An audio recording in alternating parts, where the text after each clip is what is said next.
Many have actually finished it by the look of it.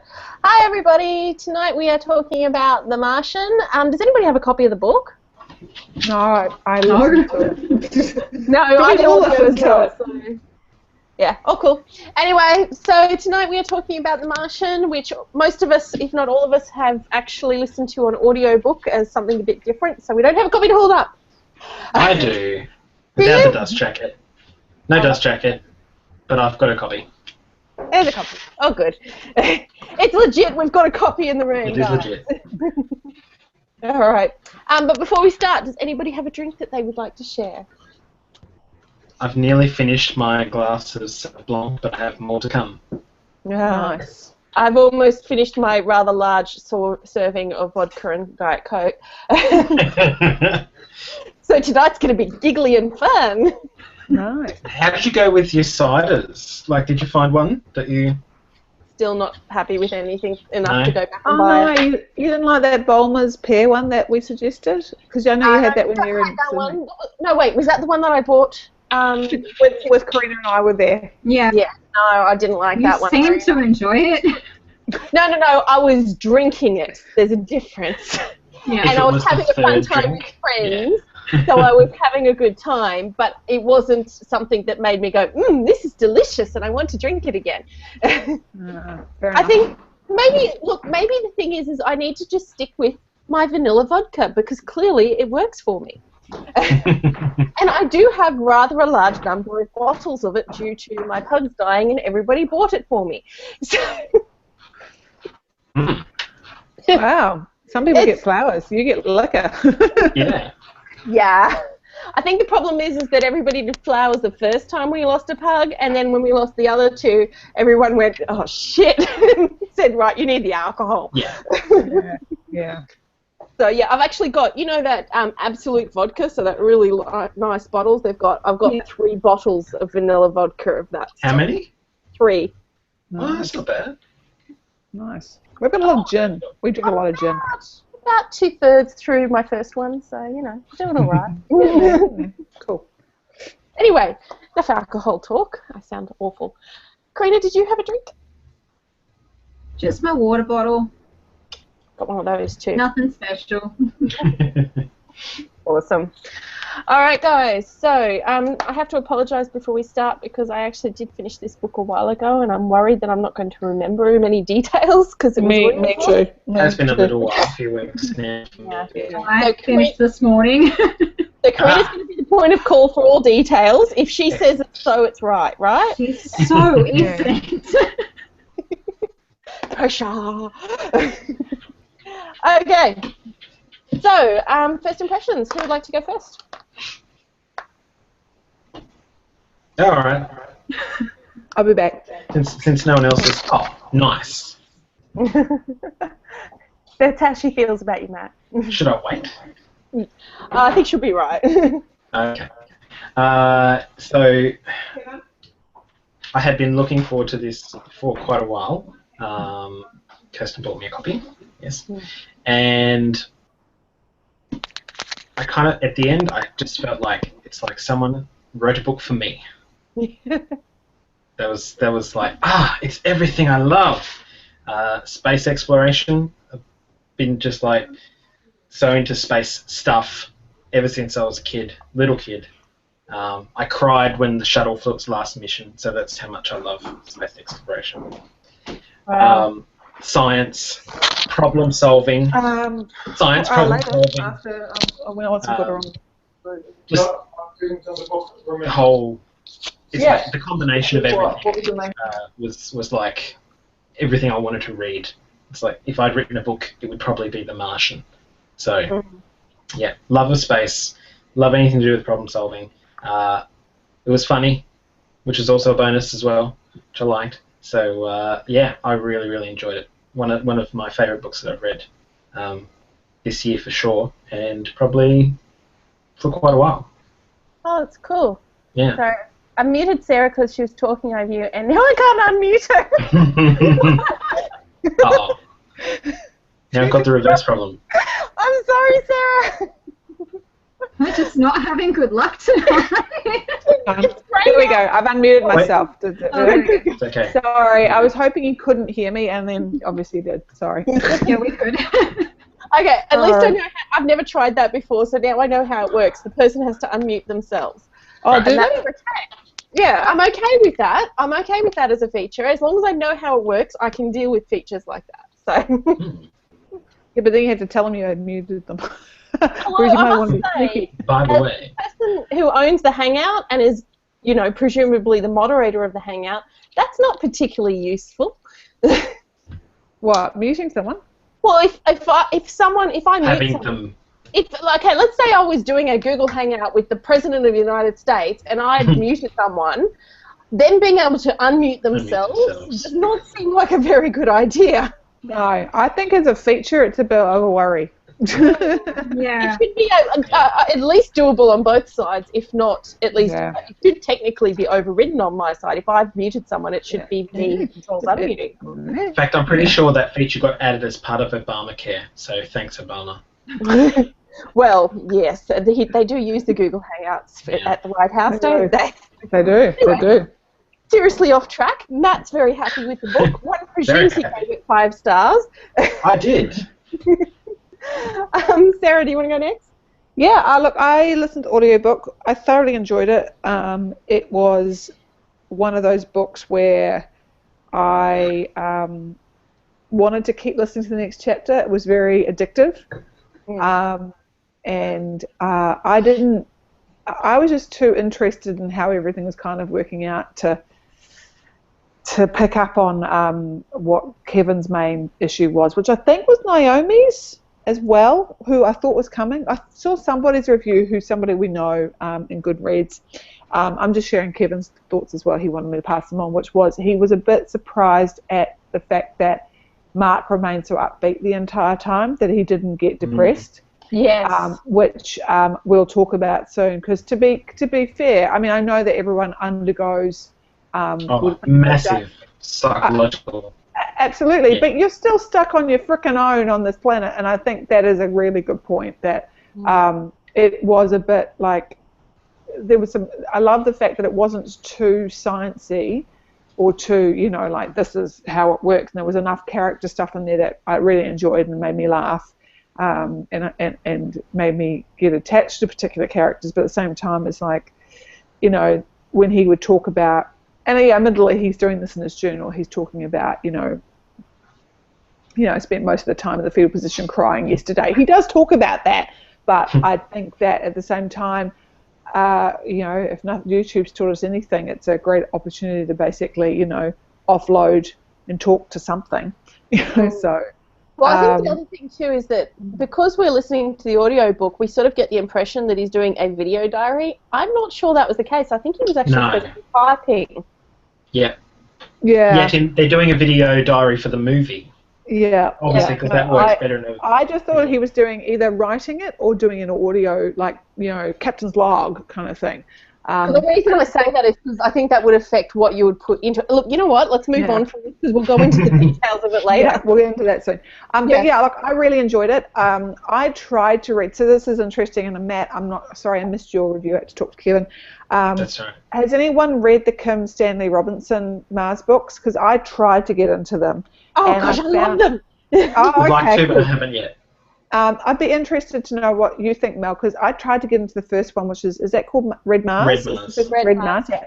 And I found that what I loved about about Andy Weir's book is that I felt they were really good. The character developments were a little bit richer, that I felt like I could get to grips and really like the characters. And even though, you don't get into their private lives and you don't get into their headspace too much, I just really felt they were rounded and I got really attached to them. And the thing is I think they're very different books. True, but what it's trying to do with characters. So yeah, I think where it's going from that was this to me, even though it's a science fiction book, Kim Stanley Robinson is often upheld as like the epitome of science fiction, and I kind of felt like there's a lot of that kind of science fiction which is out there, like the Kim Stanley Robinson part. Whereas with this, I felt there was enough that made me feel really, I don't know how to speak about it. About sciencey science fiction. Yeah, and there's enough that, you know, I felt like this would actually open the genre up to people.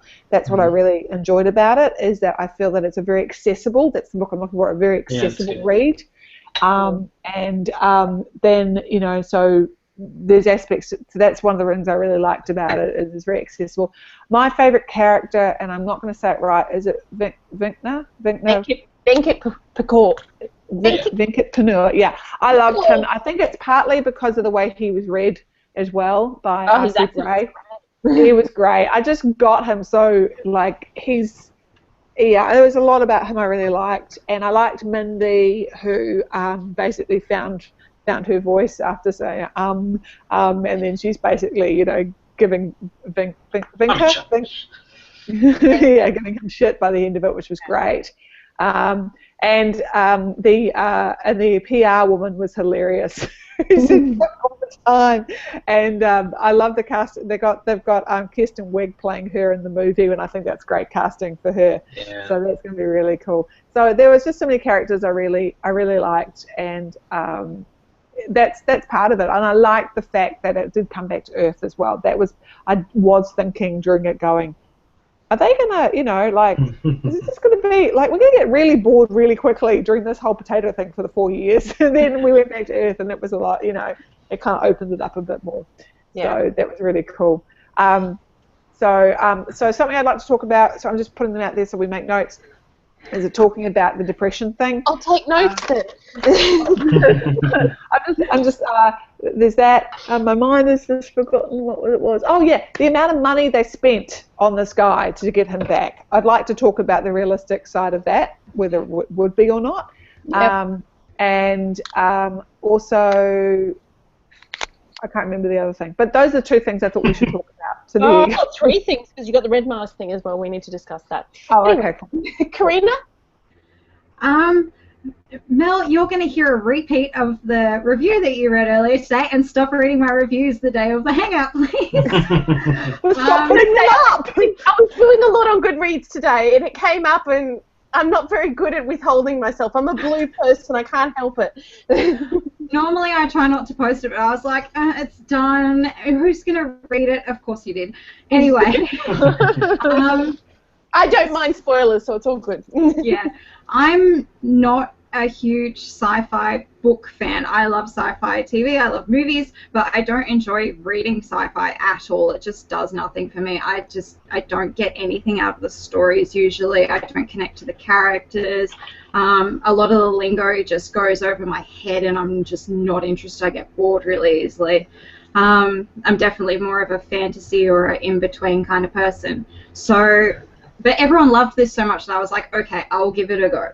And also listen to the audiobook. Which is why I'm upset about the turnout, by the way. Seriously, everyone's like, oh my god, it's so great. I'm like, okay, I guess I'll read it because everyone will be going. Nope. The important people are here. We're disappointed. Sorry. Anyway, I did really, really enjoy it. It was very fun, and I think going on from what Sarah said, it's very accessible. Like I said, I don't enjoy sci-fi at all. It just does nothing for me. And there's quite a lot of technical just maths and, you know, him fixing things that I sort of felt like I could tune out and not feel like I was missing anything. Like, I stopped trying to understand it because I just could not follow it because it just goes over my head. I've never been a science person at all. So that was really nice to just be able to follow it and not worry that I was missing out on loads of details because I couldn't keep track of, like, I got to the end and still didn't know what half the acronyms were, and I was like, oh well, I guess it doesn't matter. So yeah, I did really enjoy it. I looked forward to listening to it. I thought Mark was very witty, and there were a lot of moments where I listened to a lot in the bathroom while I was doing my makeup, and I'd start laughing out loud and thinking, oh god, Ben can hear me laughing like a crazy person at nothing. And my one issue, if I have to have an issue, which I do because I'm me, is that you get to the end and you sort of go, hang on a minute, I don't know what any of these characters look like. I don't know what Mars looks like. He doesn't describe anything all of his descriptions are like it's 3,000 kilometers to this thing, or, you know, what shape and color things are, but he doesn't go into any proper, you know, eloquent description of anything, and that sort of bothered me when I got to the end and went, hang on, I don't know what anyone looks like or what anything, you know, I haven't had that tactile experience of reading something that I really enjoy. But that's really my own, like, it is very enjoyable, very accessible, and I am glad that I listened to it, but I don't know if I could read it because of all the technical lingo. I think I would have just gone a bit much for me. Yeah, exactly. And I was really glad when we first met Mindy, when she notices him on the camera, I was sort of a little bit relieved to get out of Mark's head, and I sort of feel like maybe that's the point, that we see so much from his perspective, we get that isolation, but at the same time it was just like, seriously, I need to hear someone else's voice, I need to know someone else exists. It was a lot. Yeah. Cool. So out of all of you guys, I've got 6 points for us to discuss. Wow, I've been a really good book discussion leader today. Yay! Not that I'm usually bothering with leading, but anyway, I was just writing them down because I want to come back to them. Can I add one? Yes. Can we discuss the ending? Yes. And I'm not surprised you've said that. Yeah, you'll know what I want to talk about. I need to go read your thing. Should I read your review now, Karina? Sorry? Should I read your review before we discuss that? No, she'll bring it up. We can talk about it. Okay, cool. It's my aspect of the ending that I want to talk about is a little bit different to Karina's, so it's going to be interesting. Oh, cool. And I realised that Celia had read it because it was her review that also made me kind of, you know, think about the whole depression thing. So I don't know, I think she was ever coming, but it was great that she's read it. So maybe she was trying to come with us, trying to join us. Let me see if she was down for actually coming. No, she hasn't marked herself as coming. So Celia hasn't really participated much for a while. So yeah. I think she's another person at school. Anyway, sorry, Mel, your review. My review. Action-packed, lots of fun, could barely stop listening to it, much to poor Nye's detriment, because in the evening, instead of watching whatever TV show we were watching, I was like, could I just listen to The Martian instead? Which is exactly what happened towards the end, because I just couldn't stop, which is unusual for me, because audiobooks for me tend to be an in-the-car driving kind of thing, so it's usually just me. So yeah, really, really enjoyed it. I gave it 5 stars. I'm pretty sure I'm going to end up going back and knocking it back to 4 stars, but mostly because now, after I've finished reading it and after the euphoria has worn off, I'm sort of feeling like, okay, I can see the plot holes now. And it's just that, and I allow myself to do that. I'm someone who does allow myself to go back and re-star rate books, so I probably will end up doing that. I think that the accessibility issue is definitely something that's really good, but I don't think it's the only one out there. There are a few others I could mention that I think do the same sorts of things for us. But I do think it's a particular market, because a lot of people think, oh, this one is accessibility sci-fi, and I'm like, no, that's fantasy sci-fi, that's not accessibility. Science sci-fi, so it's a different thing to me. Anyway, really enjoyed the characters, really enjoyed the voices, was very upset when I first watched the trailer for the movie and thought that they had changed the cultural background of some of the characters, and was really, really getting upset. And that's something I want to talk about. I want to talk about the casting. Casting? Down. I think we briefly talked about it actually in Sydney, but we need to include everybody in that conversation. Yeah. So yeah, look, there was lots of things that I really liked about this book. I think it was just a really good book that I'd highly recommend to anybody to try, because it is accessible. I will say this though, and I'm going to go into, I think, one of the points, maybe I didn't write it down. Actually, it was yours, Karina, about the fact that you don't feel like you've got a picture of what people look like and what Mars looks like. I have an argument for why that's the case. And I think it's because Mark Watney is a scientist, and so the science was more important to him than the visual, the poetry, the aesthetics, all of those things. Because I do feel like he did describe things like what the terrain was like, and he did describe things like how long it would take to travel there, and what impediments there were in the way. So there was things that gave you some idea of what it could possibly look like, even though it didn't have that poetry aspect to it that we like in books. And I think that's because of the way the story is narrated, because it's through his voice, through his journaling. I think that's why it is that way. But and I understand that. Like, I did have the same thought, and because Andy Weir is a programmer, I think that was just a more comfortable way for him to write. Like, obviously, as someone who does work in a technical field, he wouldn't feel comfortable writing that way. And so for his character to reflect those same sorts of traits, I do understand that. But for me, coming into that as someone who does like fantasy and books that do go into a lot of description, it's just a little bit jarring. I don't dispute it. I think the thing is that for me, I didn't even think about it until you mentioned it. And I agreed with you in that I like those sorts of things. But I think the thing is, for me, the way the story was written, the way it was paced, I never even worried about it until afterwards. Yeah. And something to that point, guys, I actually also didn't notice it, but then when Karina brought it up, I was like going, yeah, it's a good point. I think partly my imagination was able to just run with it because I follow, like, what's his name? Oh, can't remember his name. Anyway, the Mohawk guy from JPL, whose name? Boback. Oh, okay. So I see lots of rover photos from Curiosity and all of that, and I've got a really good Curiosity. Yeah. Oh, okay. I should probably do that. I've got it. You know, I've already got in my head a really good visual of what Mars looks like in the different. So I suppose to that point, like Karina's right, but I've somehow just plugged that hole myself. I know what it looks like. It's not just Mars; it's all the characters as well. Like, I don't know what Mark Watney looks like. He could be 6'5" and he could be 5'2", and I would never know, except that one character is taller than him and the other one is taller again, and that's about it. Yeah, and the only reason you know that is because of the suits. Yeah, exactly. Yeah, I suppose to that point. Sorry, Mel, are you finished, or are we moving on to the discussion? We are moving on to discussion. I deliberately brought that up as our first point of discussion. Okay, cool.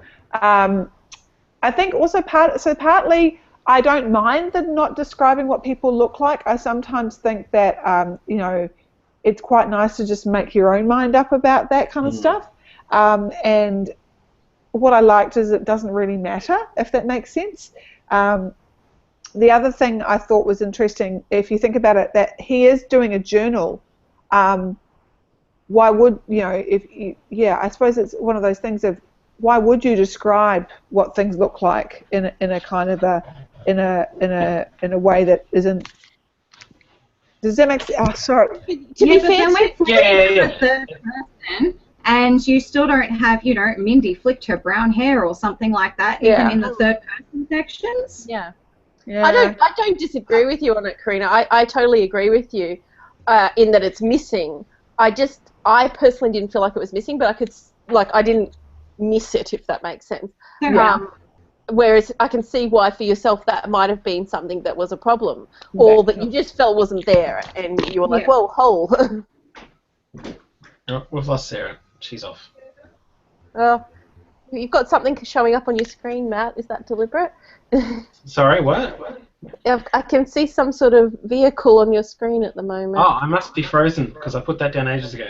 Yeah, you've gone black for me. Oh no!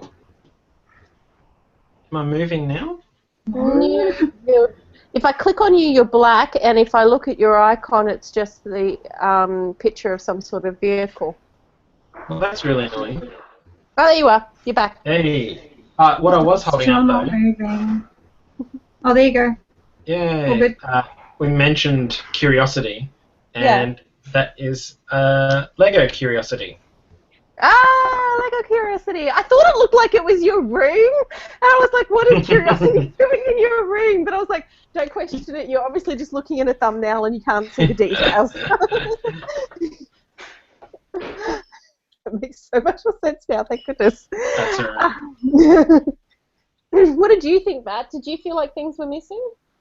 No, but I think that being a web developer and programmer, I'm probably very aligned to Andy's wavelength.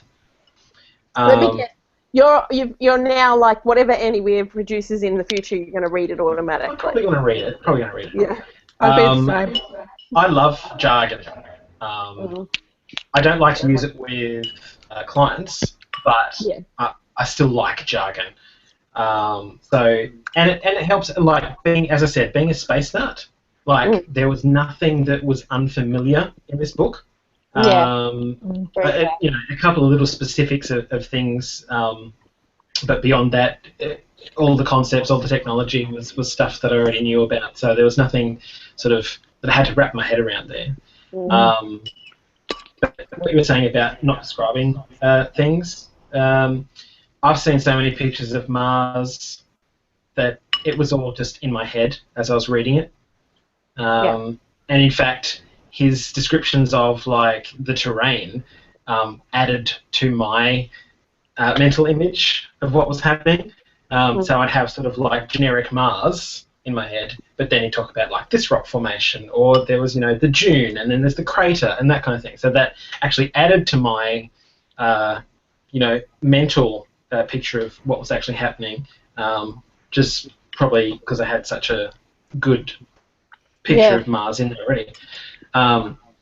As far as characters go, I actually like it, or I should say I think I prefer it in most cases when authors don't give too much detail about how a character looks, unless it's sort of something relevant to the story, or, you know, their position in the story.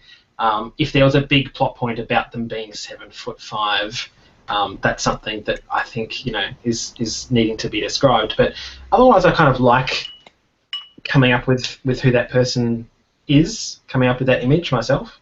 I don't mind it either way, but I certainly don't have it doesn't bug me if it's not something that's sort of like laid out there explicitly. Like I did not see Jessica Chastain as the commander, but whatevs, you know, someone else thought she would make a good, and I think she can play that role. I know we're getting a little bit into casting there, but I had envisioned a different person in my head, you know, kind of thing. Okay, go for it. Go for casting. And look, let's face it. If you're going to have if you're going to have somebody alone on a planet, it's going to be Matt Damon. Yeah, he's very watchable. Well, he's done it before. Yeah, and look what happened. I think he's got the personality to handle the whole by yourself journaling style of storytelling that's going to be involved for it. I think he's got the right personality. He's got the gravitas as well as the levity. So yeah. He's the right age to believe it, you know. Yeah, as a writer, you know, you've got to think going into that as a proposition for half or more of your novel that is going to be written from first person, but a journal, you know, first person journal. It's going to be something of a challenge, I think, for a lot of people to read if they're not if they're more familiar with a more descriptive kind of environment. The only other person I can think of who's done a role like this is Tom Hanks. Yeah, with Castaway. Yeah. Castaway. Yeah, and I think it's the same situation. Robert Redford recently in hang on, let me just look up the name of the movie. He plays a solo yachtsman, and he's the whole movie is him. I have a bit of a black hole when it comes to Robert Redford. I've never liked him, even from my teenage years, and I sort of basically, if Robert Redford's name come up, I just put everything in that little black hole and ignore it. Yeah, I'm with you. I'm with you on the Tom Hanks thing, because I actually realised recently that I'm a big Tom Hanks fan. I didn't actually, I never really sort of thought about it, and then I actually realised I pretty much love everything he's in. And I think like Matt Damon, and I don't think Robert Redford has this, they both have they've both got good comedic chops, and they have the gravitas of dramatic acting as well. And I think that's a combination that not a lot of actors have, and actresses, if you don't want to call both of them actors, and that they both have that, and that's one of the reasons they're both as successful as they are, is that they can put in good comedy, but you can also believe them in those really serious moments. Actually, I I was bawling my eyes out in Interstellar when he comes out of the thing. You know, I was like, I was right there. I was right. Speaking of depression, I was right there with him. The only other actor I can think of who would not be able to do this role anyway is actually Jim Carrey, and I really don't think. I think he's got too much. He'd be too old now, but he would have been good too. Yeah, he'd be too old, but yeah, he's exactly the same thing. He's got good comedic chops and good dramatic license as well. Yeah, I think though he's a little bit too far on the levity side. Like if you think of the Truman Show, did you watch it last night as well? Sorry. Did you watch it last night as well? No, I didn't. Oh, it was Truman Show was on TV, so it was just. My TV's not hooked up. I don't watch ads. I don't watch anything. People say, "Oh, have you seen that new ad that's on?" And I'm like, "What? I don't know." If I want to see an ad, I actually have to go to YouTube and watch it. Oh, I'll tell you someone else who's sadly not with us anymore who could do drama and levity as well as Robin Williams. Yeah. Again, though, the age thing comes into play. Yeah, I believe Matt Damon is definitely the right person for the role given. The saying goes that it's very difficult, usually for a dramatic actor to do comedy, but because comedy usually comes out of such a dark place, in one way or another, that most comedians are able to handle drama a lot better. Well, it's not even just a matter of them being able to do drama as well as comedy. It's that they can do them both in the same film. Yeah. That's the important thing, to play them off each other perfectly, so that you don't feel like you've made fun of a bad situation. You know, that is such a hard sort of line to me. Comedy is much harder. Is much harder than drama, in my opinion. You know. Because you need to have the timing, you need to understand how to deliver something, you need to know how to hook an audience when you're doing a build-up. And, you see that quite often with actors you might respect in a dramatic sense, but they're actually hopeless at the timing that's required. Robbie Coltrane is another person. I mean, again, he wouldn't be good in any of these particular roles, but he is a comedian. He came from comedic background, but like he can do some really dark stuff like Cracker and everything, and I think that is Hagrid on Mars. Hagrid on Mars. Well, not sure how I got here. But there'll be dragons, and I need to. But actually, I think there's something that happens in the trade in the UK a lot more, is that there's a lot more comedy like pantomime and all that kind of stuff where the training that actors and actresses go through, and that they actually have to develop their comedy in the UK very much. And so I think you only get people who can do both in the UK much more than you do in the US as far as that school of thought. I'm trying to think of a British actor or actress who isn't as good in comedy. The only one I can think of, and I think it's only because he hasn't had the opportunity, is Daniel Craig. I've never seen him do anything comedic, but that doesn't mean he couldn't. I just have never seen it. Yeah. Okay. So looking at the rest of the list of who's cast, I actually don't know most of them, but the one that bothers me the most is Venkat Kapoor. Yes, because it bothers me too. Yeah, I love the actor. Don't get me wrong. I love Chiwetel. Did I say it? Chiwetel? Never say his name right. Chiwetel Ejiofor. And look, at least they didn't make him a white person or something too. Yeah, but he's not. I mean, I checked the background because I was like, well, maybe I'm being, presumptuous. But I checked his background. I think he's Kenyan in background. So I'm going, maybe he did have, Indian or Sri Lankan or Pakistani heritage. But I'm going, that is obviously a character who, is of that background. And I'm just like, could you not, there's a whole industry in India. It's called Bollywood. There's great actors. Could you not find someone to cast? I mean, I've got nothing against him. He's fantastic. But here's an opportunity for an Indian or Sri Lankan or Pakistani, actor to get a really great role. Yeah. But the question is, are we really tied to this because of the audiobook? No, it's the name. I knew the name. It's the name. I think because for me, the audiobook, it's having heard the voice, it's going to feel very wrong for me now. Yeah, but saying that the R.C. Bray cast other characters with accents that didn't necessarily have to have accents. So, for instance, there was one of them that he gave an Asian accent to, and I was going, I think that might be a person of Asian heritage, but I have a funny feeling they probably would have an American accent because he was a young guy. I didn't listen to the audiobook. What accent did they do for Venkat? For who, sorry? For Venkat. Oh, he had a... Indian. He did have an Indian, yeah. I actually read him... General region. I think I actually read him in an American accent because he worked at NASA. Well, see, that's the thing, right? Like, to be fair to the cultural heritage of a person living in America, he did not necessarily have an American accent, but they gave him an American accent. And that's why I think it was the voice acting that gives me this opinion rather than the name. Because You mean an Indian accent? Sorry? You mean an Indian accent? Yeah, yeah, he didn't necessarily, like, lots of, like, if you look at a lot of Asian Americans, they sound, one of my co-workers is clearly Chinese or something in that region, and she sounds broad Australian completely.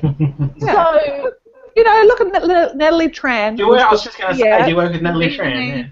Heritage. She sounds Aussie. You know, that my friend Brad, his parents are Indian, and he was brought up in Coffs Harbour. He sounds Australian. So there were certain characters I liked R.C. Bray giving accents to, because also I think the big thing that R.C. Bray was making a choice about was the fact he needed to differentiate between different characters. So there are also characters in there who were obviously from Texas. That was hysterical. Like, he was giving southern accents to, you know, because they're in Houston. So he gave them Texan accents because he said, these are the boys from Houston. And I'm like, not everybody who works in Houston NASA is going to be from Texas, but, you know, okay, he's made a decision there. And, I mean, it worked. I knew every time those two guys came on who they were.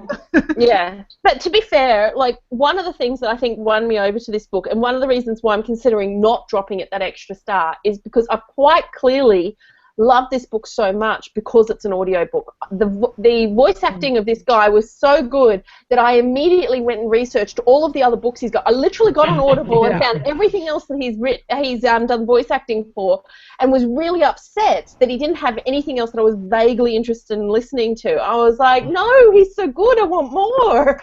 Yeah, and I did the same thing. I thought he was fantastic. Yeah, my question is, and I think, Karina, you mentioned something about this too, can the voice actor make that much of a difference to the story? Did the voice actor turn this from a 3-star book to a 4-star book, or a 4-star to a 5-star, whatever it was that you rated it, because the voice actor was so awesome?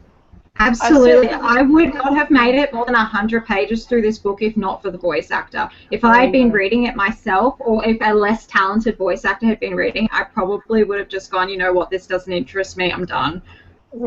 But because he was so engaging, and the variety of voices that he did really gave them life, I was that much more interested in keeping going, keeping on going. And that whole opening is fantastic as well. Like, I can't remember exactly what it is. I mean, I think, Matt, you've got the book there in front of you. But he's like, he just kind of goes, he could have had that laughing and like, oh, well, I'm fucked. Really, I'm fucked. And it was just the way he delivered. I'm like, I like this. This is great. You know, it was really. He was so talented that I actually had to go and check, like, after they started going into these other characters, that this wasn't like, you know how they do like the BBC books where they actually do it where multiple they have readers. Multiple readers. And I actually went and checked because I was like, seriously, this guy is too good at so many different accents. Is it actually him? It was. By the way, really the first line of the book, which is a pretty good opening line, is, I'm pretty much fucked. I'm pretty much fucked. I'm actually looking forward. Like, usually when I redo an audiobook, it's because I'm looking for something to listen to in the car and I've run out of podcasts. And it's not because that's my preferred way of consuming a book. I am looking forward to re-listening to this book in this format. I have no thought of even buying the book. Usually when I love a book this much after I finished it in audiobook, i.e. The Night Circus, I run out and buy a physical copy of the book because I loved it so much. I don't even want the physical copy. The audiobook is all I need. Yeah. And you need really, and that's I think what this also highlights is the difference a good voice actor makes. You know, I remember listening to Annie Whitman. She did some LibriVox books, and then she had kids, and, you know, of course, understandably, life kind of got in the way. She did some great LibriVox stuff, and she really found her feet. And I remember the first one she did wasn't Crash Hot. She did Pride and Prejudice, and it doesn't really work in the American accent. She then did something else, and then she did Anna Green Gables, and she was fantastic. and she gave everybody different accents, and it was great. Oh, and the other one she did was she did Huckleberry Finn, which and she did all kinds of different accents for everybody, and because she lives in that area, she knew what kind of accents people should have, and it was just great, and it was a really good way of consuming two classic books, and I was just like, she's really found her feet. She's understands how to deliver it, and it was really good. So it just goes to show that there really is like a talent to voice acting. One of the things that bothers me very much about what Disney does sometimes, where they go and get a star to play a role, you've just got the star. That's all you've done, is you've gone and gotten that person, and you want that recognisable voice. Now, in certain cases, that's worked for them, a la Robin, but in other cases, you're just like, all I'm hearing is that person rather than actually the character they're playing. And I feel like this is a really good example of why voice acting is a true choice. I think, like, I've enjoyed a lot of books that Will Wheaton's done, but he's just Will Wheaton every time he does it. Yeah. Right, yeah. I used to listen to a podcast by a guy called Rob Paulson, not the guy from Fight Club, but he's a voice actor, and he's done a lot of stuff. He was Raphael on the 80s Ninja Turtles cartoon. He was Pinky on the Brain, one of Pinky on the Brain. A whole bunch of things. And so his podcast would be interviewing other voice actors every week. And it would be, I don't think they were trying to sound bitter, but you'd get the same sense a lot of the time when every now and then, whatever they were talking about, it would come to, X named star got cast in this movie, and it'd be like, they're just there and they're just reading the lines, and this camaraderie between the voice actors who know what that is, being a voice actor, as opposed to, a regular actor.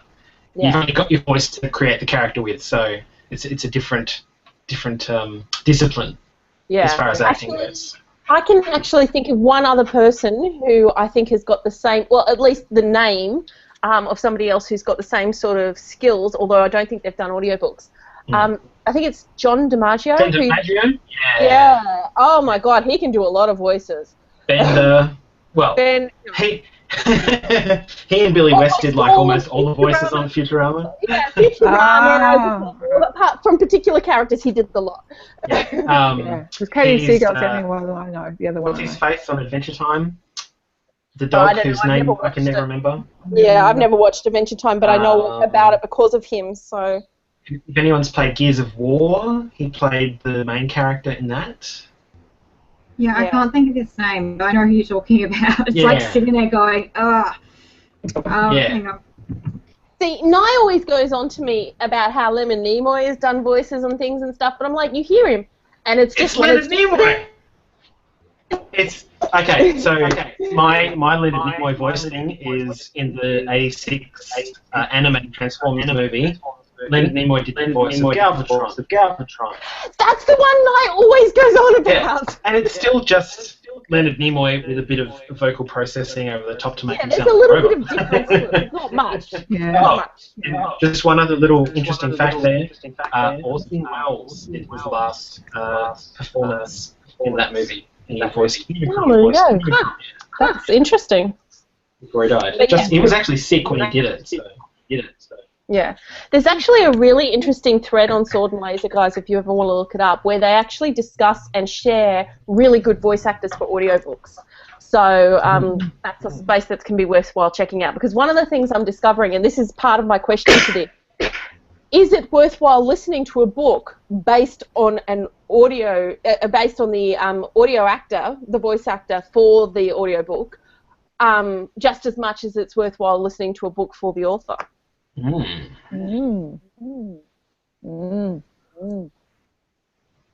Difficult. Let's all say more times before we. Well, I think personally, to answer for my side, I think it makes me consider the book. It doesn't necessarily sell the book to me. But I know that I've enjoyed Will Wheaton enough in some of his books that he's done that I've gone and looked up what else he's done. But then I also know that Will Wheaton doesn't have the same level of skill as the guy for, I don't even know his name, the Martian guy. R.C. Bray. Thank you. So yeah, it's sort of like, well, Will Wheaton wouldn't have sold it to me, but would this guy sell it to me? I'm not even sure. I know that I went back and looked at them, but they were so far off my area of reading that I didn't even really look at the books that closely. But if it had anything even vaguely close to what I'd be interested in, I think I would have purchased it on the spot.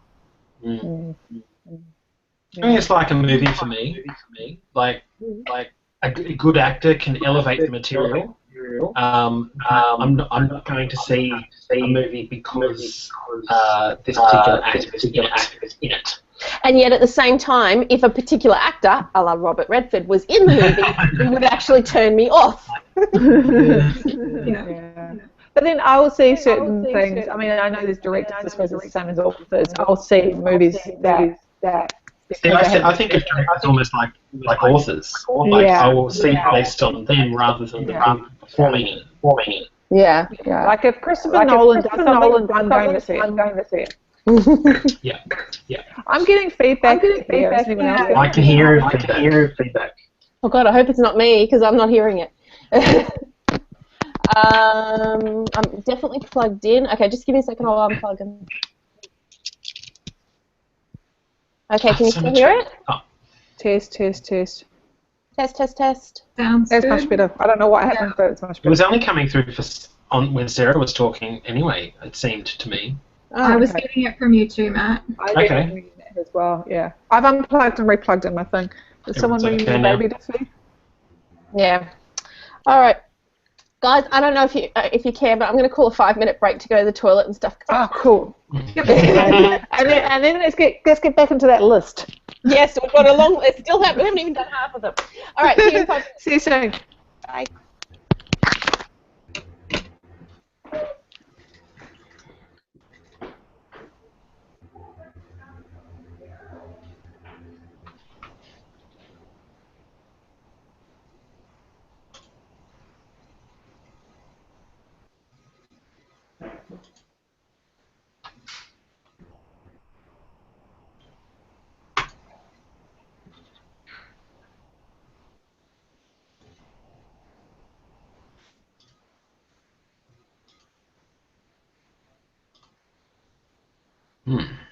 Well, it looks like I'm the only one here. Not taking a break.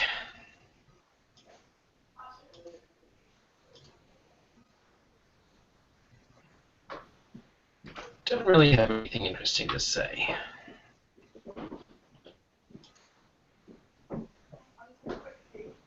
Someone somewhere is listening to this part after the hangout. They're getting to listen to me be really boring.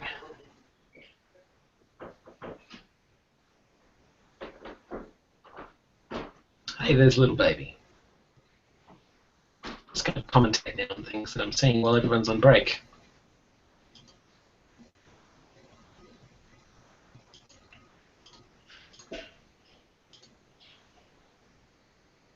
There's not much happening.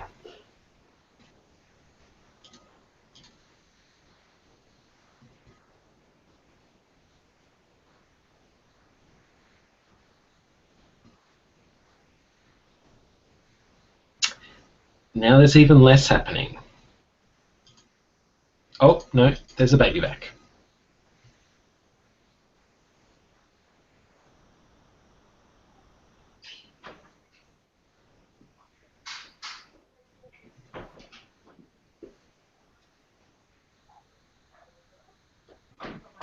It's a tiny little baby.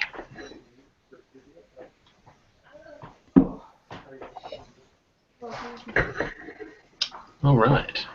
I think I'd better stop talking now before everyone realizes I've been talking.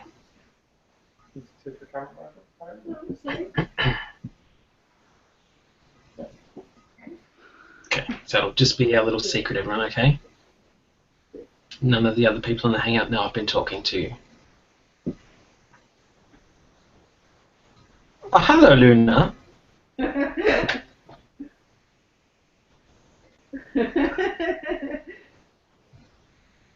Hello.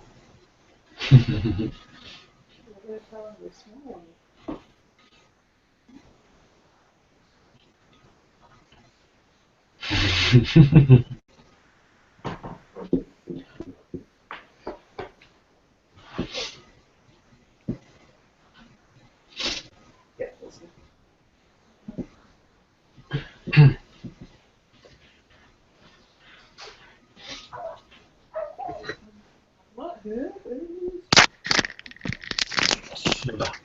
no one tell anyone.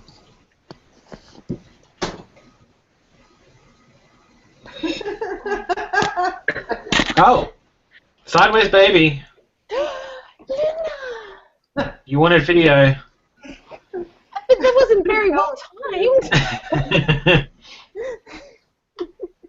Hello. Hello, gorgeous girl. See, I'm in love with the fact that you named her Luna so much.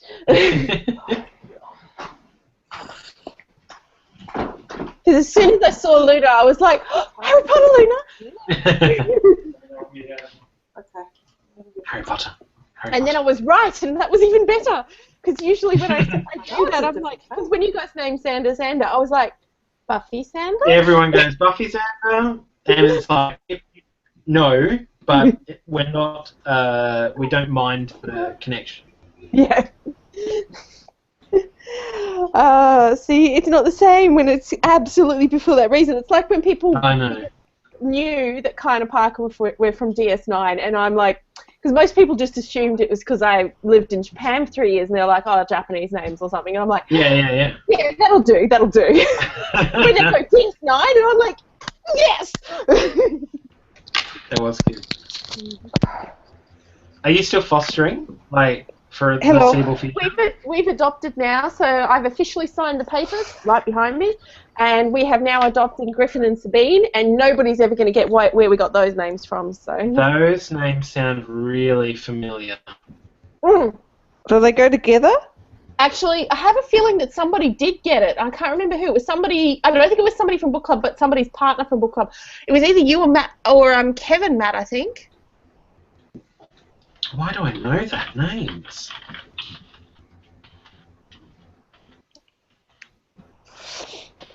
Somebody knew it. I remember someone from, maybe not directly connected to the book club, but somebody from book club knew it. Ah. I just had to look it up, but it's probably because I probably would have sold it at some point. Yeah. Most likely. Mm. Anyway, yeah. Well, you're leaving us hanging here. What? Griffin and Sabine's names come from a series of books that starts with the first one called Griffin and Sabine, and they start off, it's actually postcards that they're sending to each other.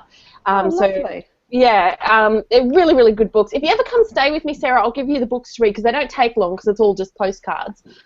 Cool. Are they children's books or young? Or... No, they are definitely adults' books. They're based in a lot of mythological and symbolism. Cool. So you need to, it's very much about the art that's on the postcards, because they're making their own postcards and sending them to each other. So it's very much about the art as much as it is about the written story as well. So they're just fascinating books, and I love them. The author's name is Nick Bantock, and he is an amazing artist. Oh, fantastic. So yeah, but they're the kind of books that almost nobody ever knows them or anything on those lines, and this is my little tribute to them that I named my dogs after them. Oh, that's great. Well, when Sabine came in, I was just like, she's kind of a Sabine. Can we call Griffin? And I was like, oh, but I like the name he's got. And I'm like, okay, well, we won't call her Sabine then. And he's like, but she's definitely a Sabine. And I'm like, I know she's a Sabine, but if we're going to do Sabine, we need to have a Griffin. I'm sorry, that's the way it works. And so Nye caved. What was Griffin called before? Manny. No, Griffin's much better. Yeah, I don't like the Like- name at all. Nye didn't like the name. He just thought that the name fit him. He's like, oh, he's like it's from the Bronx, and he does that lip thing and Yeah, all because that. that's what I was thinking about. I was thinking like boxes, you know. Yeah. I just thought of black books. Sorry? Yeah. I just thought of black books. Books. Manny from Black Black Books, Box. the show. Manny was Bill Bailey's character, Bill right? Bailey's character. Oh, Yeah. okay, right. No, I always no. forget he's called that though because he's such a Bill. Yeah, that's. I definitely think of him as Bill Bailey. I don't think of him as Manny. What's Dylan Moran's character called again? Bernard Black. Yeah, so he could be a Bernard. Yeah, could be a Manny's Bernard. name is technically Manfred. We abbreviated it to Manny. Oh, I met my friend had introduced us to a bus called Manfred today. A bus? Yeah. Did you see the thing I shared? You might not have seen it. My friend is. Have a look. Yeah. I've been in jury. I've been on a jury all day. I haven't seen anything. Oh, he's a bus driver, and he's going to be going to Melbourne soon. So he's introducing all his favourite buses to everybody before he goes, and he's given them all names like Gina and Cheryl. And today he introduced us to Manfred, who's like this big, long, manly bus. So it just made me laugh. Right. Yeah, well, it's one of those kind of names, right? You use it in certain circumstances when you want to say something's manly. And I'm like, Griffin is so far from manly. It's ridiculous. This is an ironic name. Yeah. Anyway, I just don't like the name Manny in general, and so I didn't want it there. I didn't force Nye. I said, look, if you want to call him Manny, we'll call him Manny. But I'm not calling a Sabine without that because, to me, Sabine needed to go with a Griffin. So. Yeah. Good husband. Good husband, Mr. Karina. Yeah, very good husband about it, so I appreciate it. Well, that's Karina's good. Sorry, totally didn't see the visual. But also good partner. praise. Good partner on your side there too, Mel. Timing. Sorry, the visual, because Karina for me constantly. So I didn't see it until too late. Anyway. But also good partner. Good night. Good night. I assume Nye as my husband most of the time because I can say that if you prefer me to. I can say good husband, Nye. Yeah.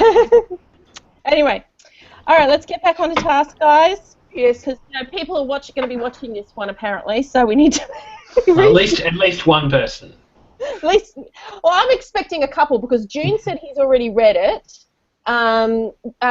Liv. Celia might watch. Yes, Celia might watch. Liv is partially through it but couldn't finish it in time, and we know Kirsten will probably read it at some point. So that's a minimum 3 to 4. So. Yeah. And yes, guys, I do have more alcohol, so expect me to get louder. I'm out. I've run out. I only have half a bottle. I topped up, but I went for the half top up rather than the full top up because I do need to do yoga in the morning. So. New exercise regime, yay. Okay. So I was going to bring up next the science side of things, how legitimate it was versus whether it was just legitimate enough. So, Mike, we talked a little bit about how it felt quite legitimate from what our understanding is and everything on those lines. My question is, was it actually legitimate or was it just legitimate enough so that in the story we didn't feel like they were bending the laws of physics, etc.? I think I've got a reasonable sciencey kind of background and understanding. I don't think there's anything in there that was incorrect. Mm-hmm. But I think a lot of things were like very fortuitous, I guess, that things that they had this thing or that they had this much of a thing or that this thing was constructed in this way, which, you know, I guess you can't have the book without, really.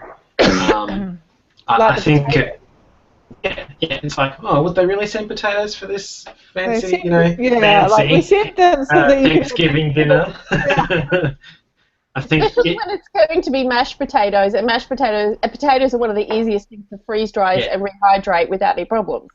Absolutely. Yeah, but the potatoes was the specific example that I was thinking of. It happens because it serves to move the ability for this book to happen along. Yeah. It's not something that they would do for real. They couldn't. They just wouldn't. And I think most of what I was reading was pretty much in that kind of vein. It's like, it's nothing there that's making me go, that could never happen, but more like, gee, it's lucky that thing happened. Fair enough. Yeah. I didn't know enough of. I mean, there was things I just went, well, it sounds plausible. Like I don't know the thing how it was making fuel for them like the whole time.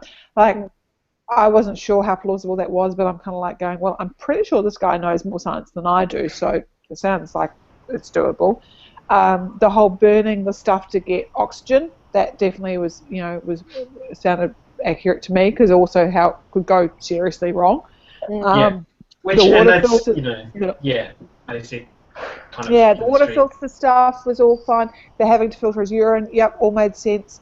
I think there was a couple of I think it was all kind of made a lot of sense. If Mythbusters did the Martian episode, everything would be either confirmed or plausible.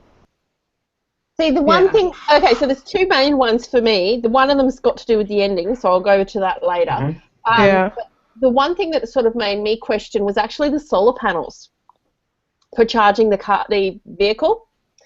Because I was sort of like, okay, the light is considerably further from the sun for the science that was developed on Earth. Have they actually managed to accommodate for that? I was just really very questioning of that. So the couple of things to remember here is that our atmosphere is much thicker than Mars's, and that has a big effect on how much of the solar radiation you can absorb and use in solar panel.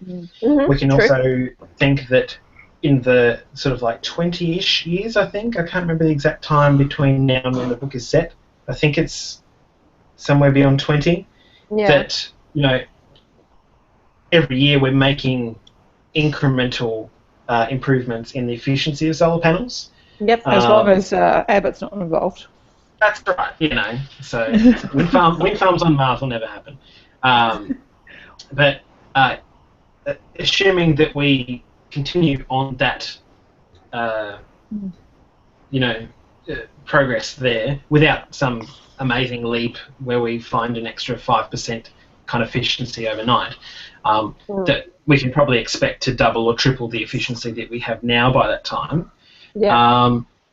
And the other thing that NASA is really good at when they design stuff is being able to work things out to use the minimum amount of power required, because they have to design stuff to last a long time. I mean, look at Curiosity, that runs on solar power. And how long's that been up there? A couple of years now? Yeah, but actually, Curiosity has... Sorry, I'm using my Lego model as an example here. This little bit at the back, right, there we are. On here, is a nuclear reactor. Sorry, it's not a nuclear reactor. It's a radioactive power source, that one. Well, he has one of those, actually, doesn't he? Doesn't he have something like that he has to dig up? Yes. Yeah, he got that from Pathfinder. Oh, no, sorry, the RTG. Yeah, I'll have a little bit. The RTG. I always wonder why he couldn't just hook that up to power the vehicle, like the radioactive whatever thing it was. Because I always felt like that's an awful lot of power that's coming off there that basically you're using the heat, whereas it somehow do something more for you. But then maybe that increases certain other dangers. So. Yeah, I mean, and that is its primary purpose. It creates heat through radioactive decay, and you just turn that into electricity one way or another. I guess it was. I don't know. I think it's a very heavy thing. I think my point is that none of us are scientists, so none of us can really know what is legit and what is not legit to the specifics of what they're discussed about. And of course, some of it is predicting future science as well. And I felt the thing was, for me, was that it felt legitimate enough. And I think that was the important part. It was that it wasn't so much that it was causing me to having to imagine possible futures. It was, this is based in what we have today. This is based in numbers. I think as you were saying, like nothing broke the laws of physics. The main leaps were in terms of efficiencies of things. Like, could we expect solar panels to gather that much, power by that time? So that's I think where the main leaps of faith came. Yeah, and there was a lot of trial and error on Mark's part for stuff, and that went quickly in his journal, but he did say he would spend days trying different things, you know. Yeah. Which explained what he was doing during his days too, which I thought was a good thing, a good part of the story. Yeah. It was enough detail to know that he was doing things and not bored, apart from when he was bored, of course. But you know what I mean? Like, it was keeping him busy enough. So, yeah. So, branching off from that, I'm going to head into the ending part, which I know Karina's got another problem with it, so we're going to go into that one. But my linking part to this was the other thing that I had a problem with science-wise, which was the idea of him taking off on something which was covered with canvas. Mm-hmm. Remember, it wasn't also regular canvas either. And also remember, it didn't work out. Well, I know, but that's the thing, like, okay, it seemed a big leap for me to consider that would be possible no matter how awesome that canvas was. But also, two, that it failed and he was still freaking alive. Like, seriously, come on. That was when I was like, okay, I'm still excited, I'm still enjoying it because it's right at the end and everything's happening, but oh my God, I can't buy this one. Did anybody else feel the same? Just me, just me. No, not really. I want to hear Karina's point of view. What was Karina's problem with the ending? I want to hear all this ending stuff. I think he should have died. I genuinely felt like I got to the end and I was just like, seriously? Everything has gone wrong for this guy. He has screwed up so many times. NASA has screwed up so many times. We've had so many near misses and all he gets is a couple of broken ribs. Are you kidding me? That just felt so cheap to me. Like, it just felt like, oh, well, he's suffered enough. Here's a happy ending. But I don't feel like he did. I don't feel like there was any great consequence to the fact that he was left on Mars for 18 months. He wasn't even upset at being left behind either. No, he was just like, oh, tell Lois I'm fine. It's not her fault. And I'm like, okay, we'll just leave this guy. We won't check on him or anything. It wasn't her fault. I mean, I'm not saying that. No, it wasn't, but you know. And she had to make a decision, and it was like, how the hell, I mean, like, the fact that he survived that in the first place, that's the bit that I don't find particularly plausible, like the blood bled out and then, you know, congealed and blocked the hole. Yeah, like, that's the first... It's one of those things where all those things could happen, but the chances of them all happening in the right order, in the right way, for that to happen, very low. Yeah. Yeah, and after the rover tipped, that was my point where I was like, okay, something bad should have happened here. For that rover with everything inside of it and everything to be fine, that was just like, are you kidding me? Something needs to go wrong. Yeah. He should have had an injury from that at least. Some sort of injury that made it difficult for him to recover from there. I would have accepted, like you said, the fact that he didn't die at the end, more so if he'd had some sort of injury from that roll. Like if he'd crushed his foot or something when it happened and he had to do something to get his foot out, that would have been fine. I don't necessarily mean he should have died. I just mean there weren't enough consequences for all of these horrible things that happened to him. Yeah, and like they built up that frickin' storm and then he noticed it and went around it. Like that was a really weird bit. I was like, they built it up, worry. He's like, oh, there's a storm and I'll just work my way around it. It was like, oh, thank goodness for that. Like, I read that while I was walking the other day, and as I was walking, I was having to stop myself from saying, turn around, and then for nothing to come of it, I was like, seriously? Yeah, I know. That was my problem with that bit. I was like, nothing came of that whole bit. And they built it up, and they were all so worried about it. No, and then he happened to go, oh, there's something wrong with Horizon. And I was in there going, you don't know, like, it's a big storm, it's a big place. That bit bugged me, actually, because I was like, you don't know, the weather patterns can change, you know. Was all that. To me, like, that sort of stuff was something that, given the previous storm that he'd gone through and it almost killed him, I felt like he would have at least been aware of storms, and so that I felt like there was enough time where he wasn't aware of it and then became aware of it, that to me I was okay with that. But I think the thing is, too, is that for me, I knew coming into this story, not because it had been spoiled, but because I knew the kind of story it was, that he was going to survive. Yeah. Yeah. And so, for me, the storm bit didn't bother me because I knew that if he went too far, there was no way around that problem.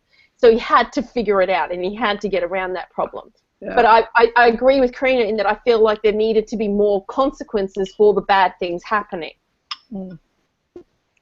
What I liked the bit, sorry, there was a bit where he had his meals set aside, ones that weren't potatoes, and there was one where he says, and this one's for the one that when I survived something that should have killed me but doesn't, which I laughed out loud at, It was like, but there is a lot of shit going down where something should have killed you, Mark, and it doesn't. The one there was also the bit I liked, but I couldn't quite work out with the filters and stuff how it was healthy, is when he made himself a bath. Do you remember that? Yeah. Oh, he made himself a bath with the radioactive thing, and and something he got like I don't remember how he made the bath, but I was like, so that's all your water and and then. But he's doing that for the whole trip as well. Like his heating is by putting it in water and then heating other things from the water and stuff. And I was like, I think my problem is water. I think the thing is too is that we have been brought up in a society where we're like, whoa, radioactive bad. And there are things that they do to protect you from radioactive things because people do work in environments with that in a close proximity. No, my problem wasn't with him using the thing to heat up the water. It was the dirty bath water. Yeah, and the filter of that and how he ran that through later, and I was thinking, going, oh, right, I'm sorry. That was my problem. I didn't have any problem with him using the heater. I was like, yeah, good idea, Yeah. I was like, Jesus Christ, why didn't you do that earlier? And yet they still complained that he smelt when he got back on board. Well, I mean, it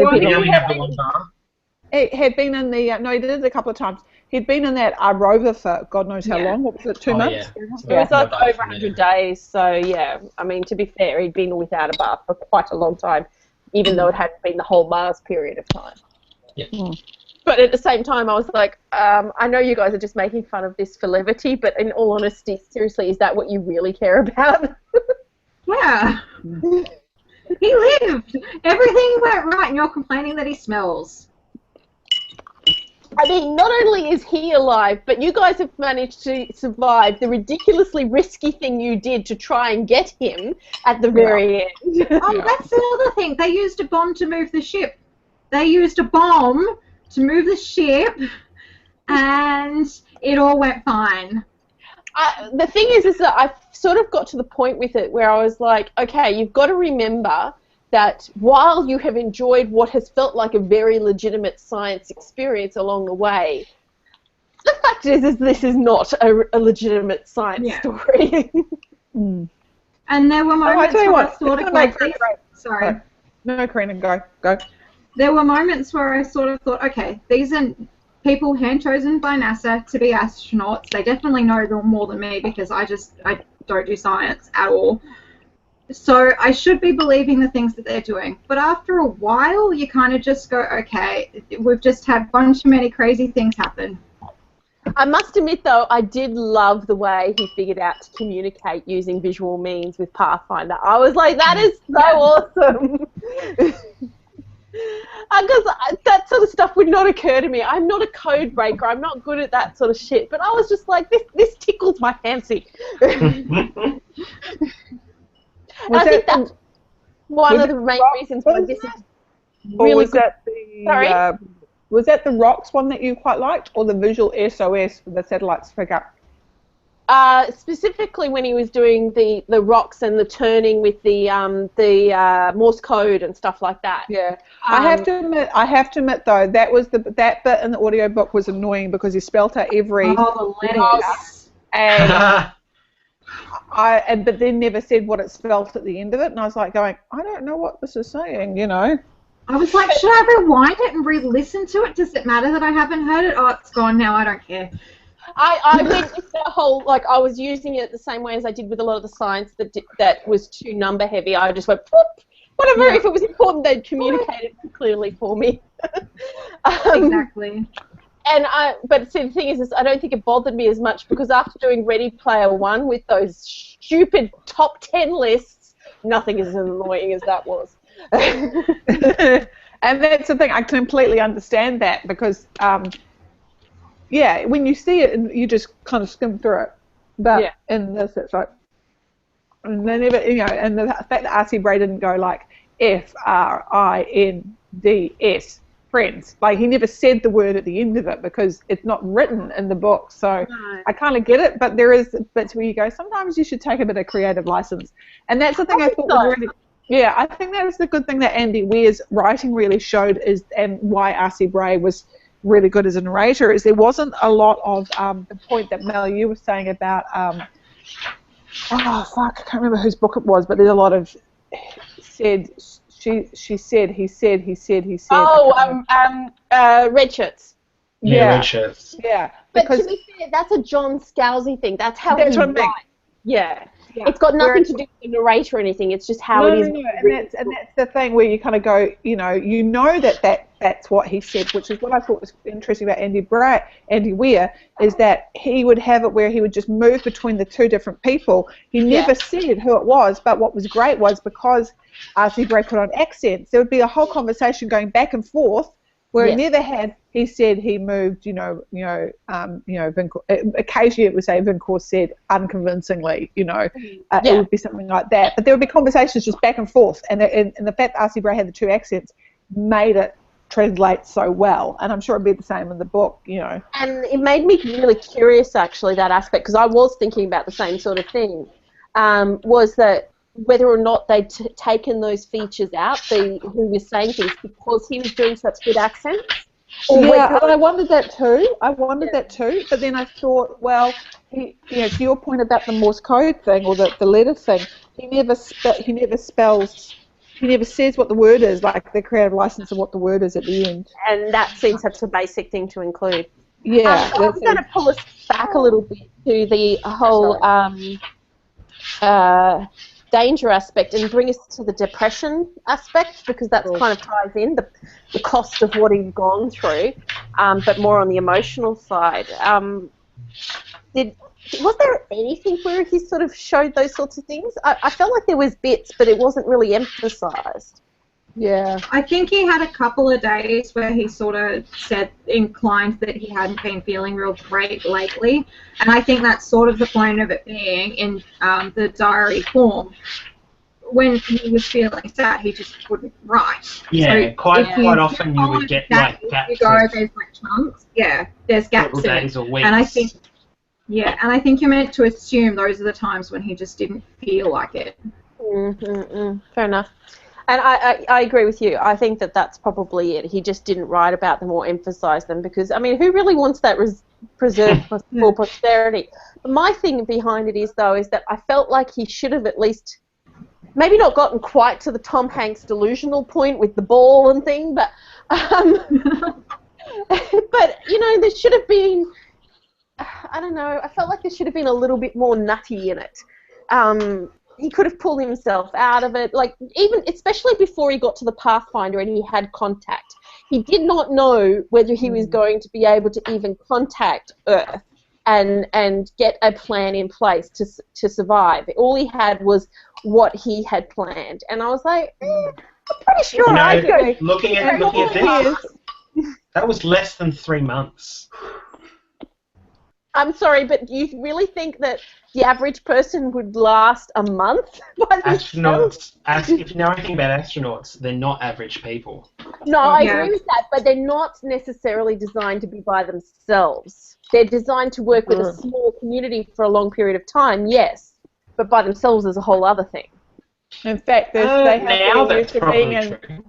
Yeah, in fact, they actually have to be, sorry for talking my mouth full, they actually have to be up to being in a confined space and having everybody in your space, having no privacy. That's actually what they have to get used to, is not ever having privacy, really, because, International Space Station is that way.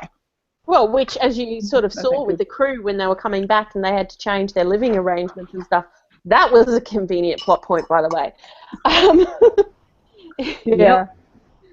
I felt like that was the whole point of that romance, by the way, was purely so that they could stay in the same room together without it being an issue.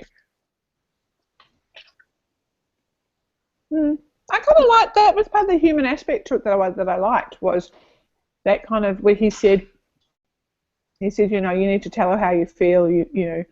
And I thought that was kind of nice. Look, I'm always for the romance. I just felt like there wasn't enough in there for me to enjoy it.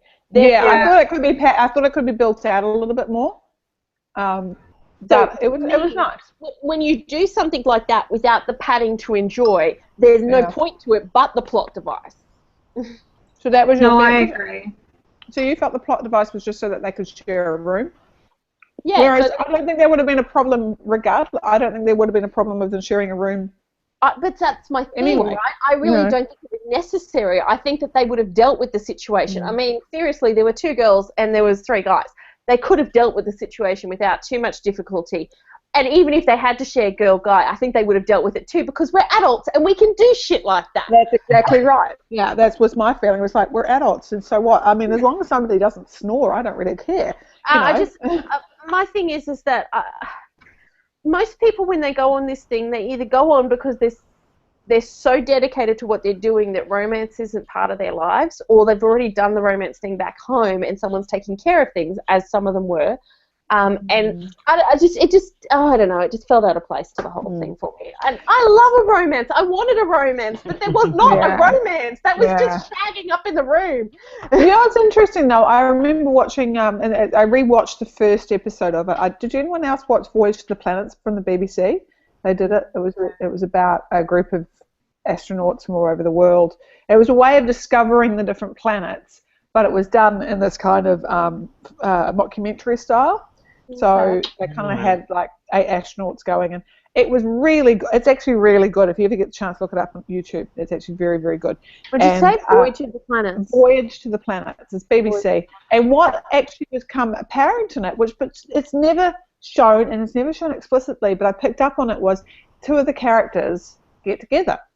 Subtext. And you realise it kind of late, and you're kind of watching it, and you're going, they're hanging out all the time, and then you realise that when they're then you realise they're sharing a room. So I think, I know you're saying, Mel, that people, they've decided that's not part of their lives or they've already got it. I kind of think that sometimes it just does happen naturally. I mean, especially if you're spending years together with people.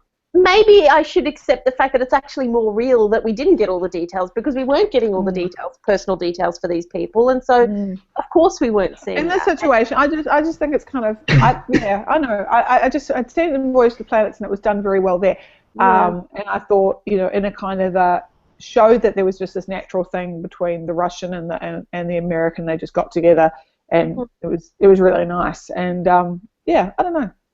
And I kind of like that insight into them, although I did get the 2 guy astronauts that were left confused, and I thought she was having an affair with, and then I realised the married guy was someone different. The names got a bit confusing with the audio. I did get a bit confused, I did get a bit confused. I think my thing came from the fact that, look, I don't actually need that many cues to see romance. Like, for me, I come from an Austen perspective of things, right? Most things don't require much things to communicate there's romance going on here. I felt like the cues were so minimal that it was virtually non-existent. And a little bit more would have been nice. A little bit more would have been nice. Oh, and maybe my thing comes from the fact that I do enjoy romance, and I feel gypped that I didn't get more of those cues, basically. Maybe that's it, more so than anything. And so maybe I should recognise that about myself and let it go. Let it go. Let it go. Okay. All right, guys, we have only got 2 points on the list that we have not discussed yet. Oh, sorry. Anybody else have anything else they want to say about the depression side of things? Oh, yeah, we didn't do much of that, did we? Yeah, not really. I just think it would be, to Kevin's point, and I think what Celia was saying as well, it is unrealistic that someone wouldn't go either slightly nuts or just have much more serious bouts of depression than just a few days. Even just like a couple of days of something, so that we went a bit off, and then recognise that that's not good, and he needs to focus, and started really scheduling his days so that he had lots to do each day or something to recognise that fact. Something. Yeah, maybe. Yeah, something. Anyway, let's just. What have you shared, Matt? It's a little talk with Andy Weir about, amongst other things, Mark Watney's psychology, That's page 2 where they actually talk about depression and what would happen. And he's basically said, like, Mark's kind of got a superhuman ability to deal with stress. Yeah. Can you tuck that into Skype as well, please? If you're in there? Are you in there? I don't think I have Skype on my actual computer. Okay, I got it. I can put it in. Okay, cool. I was going to check it out. Thank you. Yeah, just so that's page 2, but you can remove the /2 from the end if you want to just link to the start of the article. I'm pretty sure anybody who gets it can handle going back to work it out. It's not rocket science, guys. Yeah. I did like that. Was quite funny. God damn it, I'm a botanist, not a rocket science. Matt, can I get you to put that link at your leisure into the Martian discussion forum in Lud for me, so that I certainly can. Anybody needs it or wants it, they can find it there at any point in time for future reference for those watching this video. And also for myself in case I lose the link. That's why I got you to put in Skype, because those conversations never go away. So yeah, that definitely helps in that respect. But sometimes people don't know how to get their history from Skype, so if it's in the discussion, it's there. That's fair enough. Yeah. Okay, what's next, Mel? I think money would be the next one to discuss. Oh yes. So my thought on this was they've spent an inordinate amount of money on Earth to try and get this guy back, and I just don't see that happening. I agree. I was thinking that a lot while we were watching this too. Listening to this. Yeah, like they lost rockets. Like the Chinese offered a rocket after like the Americans had already fucked up from memory. Was that right? The Chinese gave their rocket after the Americans fucked theirs up. Correct. Yeah. The Chinese are never going to do that. That's never going to happen. They're not going to go, well, you guys have just failed on that front, so we feel secure in giving you up. That's not going to happen. From a cultural point of view, that's definitely not going to happen. They don't look. The whole thing at the end with his message about humanity, that's their natural instinct to help each other and things like that. I kind of felt that was a very positive point of view, and I'm one of those people who flips between the positive to the cynical. Yeah. And my positive head went, yes, I love that, and then my cynical head went, I think the Americans would have hidden the fact you were alive and let you die. That's kind of what I think really would have happened, because think about all the money that really could have been, like, it's taxpayers' dollars at the end of the day. There's people in poverty and can't afford health care, it's like that's exact. And I know these are exactly the excuses that the government's using not to fund NASA at the moment, which I don't necessarily agree with. But to just get one guy back, I just don't see this, Yeah, I don't know. Plus, they got another mission going. They have another mission going in a few years, so. Yeah, I think my thing behind it too is that look, and you can correct me if I'm wrong about this, but didn't NASA always have contingency plans for their people who went into space, that if they were caught in a situation where they had a very slim chance of rescue, that they could take a pill and die? Yeah, and in fact, Mark talks about that, doesn't he? Johansson talks about it, because if they talk about if that fails and she's the only one left, then everyone else would take a pill and she'd have to eat them. That's right. And see, my thing is that I'm actually kind of surprised that he doesn't even really discuss that as an option when he first sort of survives. Yeah. Isn't that what you think about doing? Yeah. He does talk about it at the very, very start. He says, if he runs out of food, he'll take all of the medication that he has there or something, rather than starve to death or run out of oxygen. He would rather take that easy option, but he never considers doing it rather than trying to survive. Which again comes into the depression aspect. Can we go back to, it wasn't Lewis, I can't remember her name, but the one who they said, she can eat everybody afterwards. Johansson, yeah. Which was hilarious, but where the guy said, so who would you have eaten first? That was really funny. Yeah. In a morbid kind of way. The only thing I thought was weird is that these people have all taken things to poison themselves. You can't eat the meat of something that's been poisoned. I suppose it depends on the kind of poison and how it killed them, whether it would actually have an effect on the meat of the body.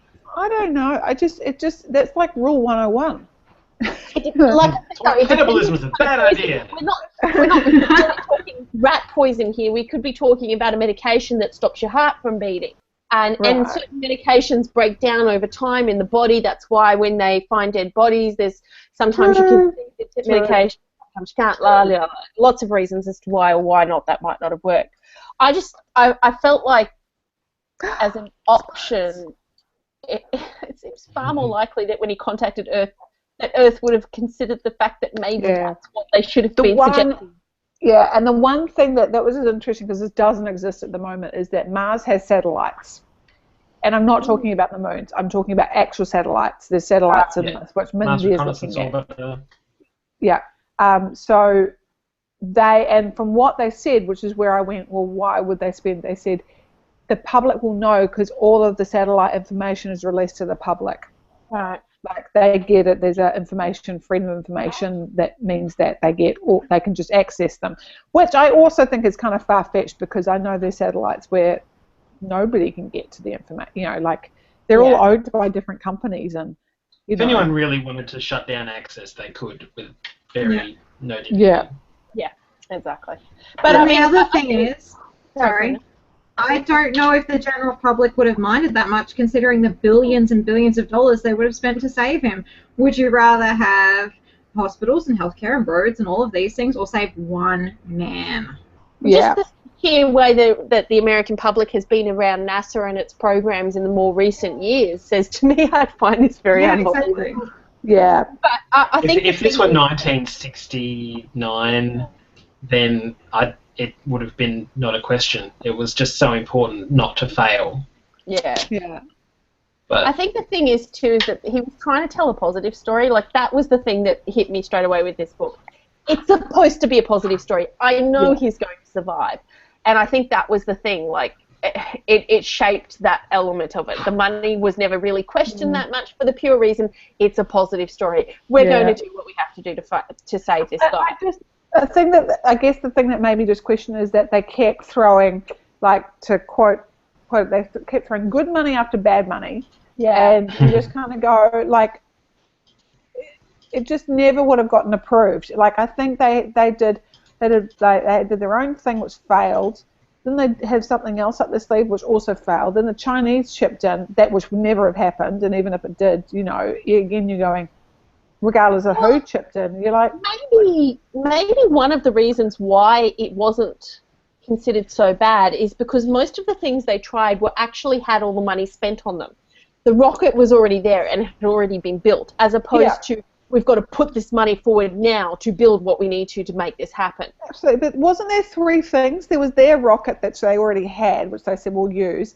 Then I think the Chinese came to the party, and that failed. And I mean, that would have just been, I think at that point, No, the Chinese rocket didn't fail. They changed its purpose. Yeah, they had two options for it. Either send it to them to give them more resources, or send it to him to give him more resources.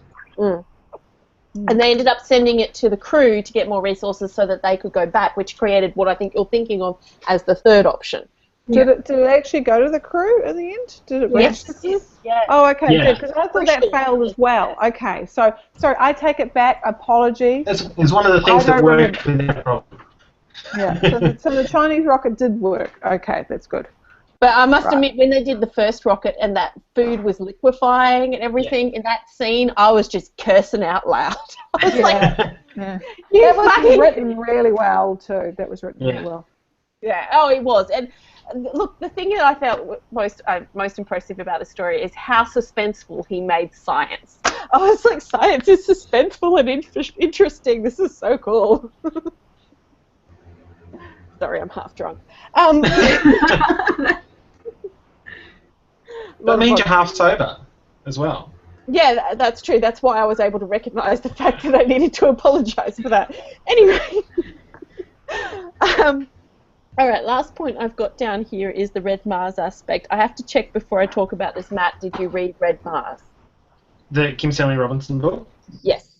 No, I have not. I'm the only one who's read it. Oh, okay. We probably shouldn't discuss it then, because it's basically the thing about Red Mars to take into consideration, guys, is that Red Mars its purpose was entirely different, and it was written very differently. It is not supposed to be a positive outlook book. It's positive from the science aspect, but not positive from the people aspect. Those characters, when they were written, from the very beginning, are supposed to be very negative and not very nice people. Okay. But that's always hard for me, like, to read a book where there's no one to really get on side with. That's always hard. I mean, I think the only thing I was actually saying to someone, I've read American Psycho, and it's actually very good. But it is a hard read because it's quite clear, like right from the beginning, that you realize this guy is a complete narcissist. And I think that's but he's also kind of warped, which is kind of interesting to read. But that was, I think, the problem with the Mars 1 thing, Mars Red Mars. There was a few nice characters in it, and you tended not to focus on their perspective. You focused on the people who were not particularly nice, who were a bit manipulative. They weren't evil, and they weren't bad. They just weren't the people who... They weren't a Mark Watney character. Mark Watney is someone... The reason you cheer for him is because he's someone you enjoy. You like his humour. He makes you feel good. You want him to succeed. The people in the Red Mars books, because they actually they figure out a way to live forever, essentially. Sorry, spoilers. Is that they're not nice people, and also they live so long that they change quite a lot over time, and it's a very complex series of books. Yeah, for me, I think Karina summed it up for me earlier, where she sort of said, "This is not your typical science fiction book. And this is probably again why I enjoyed it, is because it's not. It's survival fiction. It's survival. That's exactly what it is. Yeah, it's very accessible. I did enjoy the sciencey parts of it because of the way they were written. They're written from a really humanistic point of view, like with jokes added in and everything. Because, to Karina's point, like a lot of the science fiction, it can be hard to access. Even parts of Ancillary Justice, when I was first starting on that, was hard. I mean, to me, it's not a science fiction book, but it is a science fiction book in that it's fictional science in a lot of it. But, but that can be hard, and I wouldn't recommend that to someone to try to, there's a lot of people I think would benefit from reading it, but I find it hard to recommend to people sometimes, unless they're kind of, got their head, they've kind of approached this type of thing before, whereas I think this is a good entry point to trying different things. It's definitely the kind of book I would happily recommend to a lot of people. For me, the thing with Red Mars is that Mars itself and its terraforming and things like that was its own character. And to me, that was the point with it. Those books that they write where it's like a generational book, and it's not so much about the individual characters as the whole family and things like that. Society and things like that. That's what Red Mars is about for me. It's not about the individuals in it. It's the political things that happen. It's the physical and the scientific things that happen on Mars. It's the social things that happen. It's the psychological things that happen inside of it. And all of those things are what makes it an interesting book. But that's what Kim Stanley Robinson does. He's all about those sorts of things. He's not about writing nice people. He's not going to ever write a book where you go, gung-ho, what a ride that was. I enjoyed myself. Woohoo, happy ending. Well, I think it's not even to that point. I think it's just, it's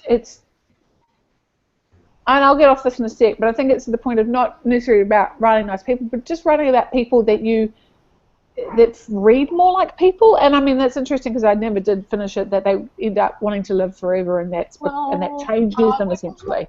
I would argue with you that I felt like they were real people because they had multifacets to me. But then I also I haven't finished Blue Mars. I'm still partially through that one. But it's one of those books you can't... I've been reading this since university, so that says a lot.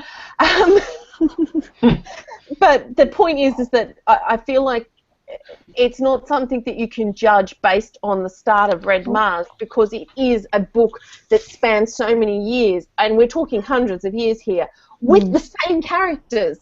So the character development, the depth to them, all of those sorts of things becomes apparent over the series, as opposed to that immediate feel, because it is a large cast of characters. And like I said, I don't think the main character is actually humans. I think Mars is the main character of his story. Which is really cool. To be honest, I love that idea of, of the setting becoming the character. I mean, one of my favourite books, which is actually it's not a fictional book, is Almost French, which is it's a story of a Australian who falls in love with a Frenchman and ends up living in Paris. And Paris is it's the second character in that book, and that's why I love reading that book over and over and over again, because it's just it's this wonderful, and it's not even a romantic view. It's just like what it's like to be in Paris, which I love. So I hear you. Yeah, and I think the other thing to recognise too is that I'm the kind of person who does like a happy ending. Like, as much as you, Karina, was saying you kind of thought he should have died from this book. My thing is that I'm glad he didn't, because in the end I was sort of like, I like a happy ending, I want to feel good. But I also recognise that in the right kind of book, i.e. Red Mars and that series, it would be the appropriate thing to do. I always feel like I have to apologise to you, because after Orcs and Crake I never recovered. And we're reading another dystopian one next month, which is my pick, and I just think, oh God, what am I doing to Mel? Is this dystopian?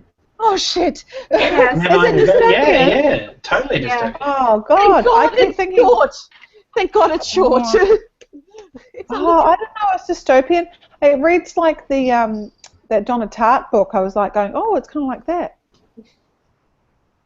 I must admit, I've got it. I'm ready to read it, but I haven't really paid much attention as to what it's about. So I had no idea it was dystopian. Because I told you when we were in Sydney. You can't really tell someone what it's about without sort of giving away the plot. Like, it's very difficult to describe the plot of the book without actually saying, oh, this is what the book's about. So therefore, this is not actually very descriptive, and so I'm not. That's why I'm not picking up on things. Right. That's okay. I wonder what it says on Goodreads. Yeah, it's usually seen in lit sections. Yeah. It's kind of a very specific dystopia, this one. Have you've read it, Matt? Have you? You finished it? I haven't read it yet. I've seen the movie, so I know the broad strokes. I didn't like the movie. No? I didn't like the movie because of Keira Knightley. I thought she was too old to play the character. Look, I understand, because when Keira Knightley comes in, if it's a book, it usually spoils things. I'm sorry, her as Elizabeth Bennet. What were they thinking?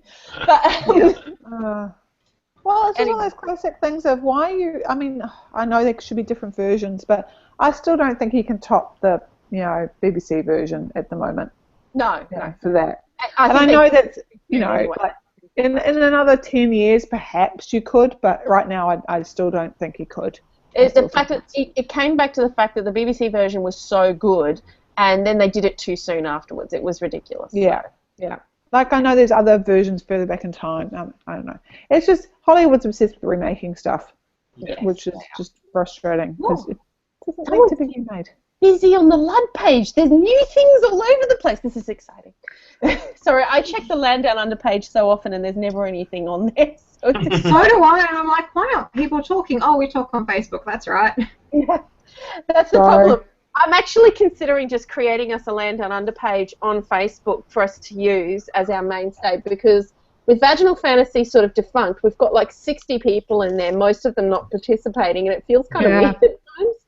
So I'm at the, and especially now that I'm sort of shutting down Vaginal Fantasy, I'm like, you know what, I think it's time to have a new group just for those people who want to be in Land Down Under, so that we don't feel bad when we're talking about Land Down Under. Yeah, that's fair enough, because also, there's all kinds of stuff we share in there which isn't, Well, look, if we had a page in Land Down Under on Facebook, I probably wouldn't even bother starting up a forum thread for each book, because to me it would be, we don't use them. So what would be the point? If we want the only thread I really refer to is the one that Liv created, which is the index. That's the only one I can go back and look at that, and that's the I go back to kind of find what's the because they're hidden or unlisted. I could post our polls in there then if it was just Land Under folks. I could post all sorts of things in there.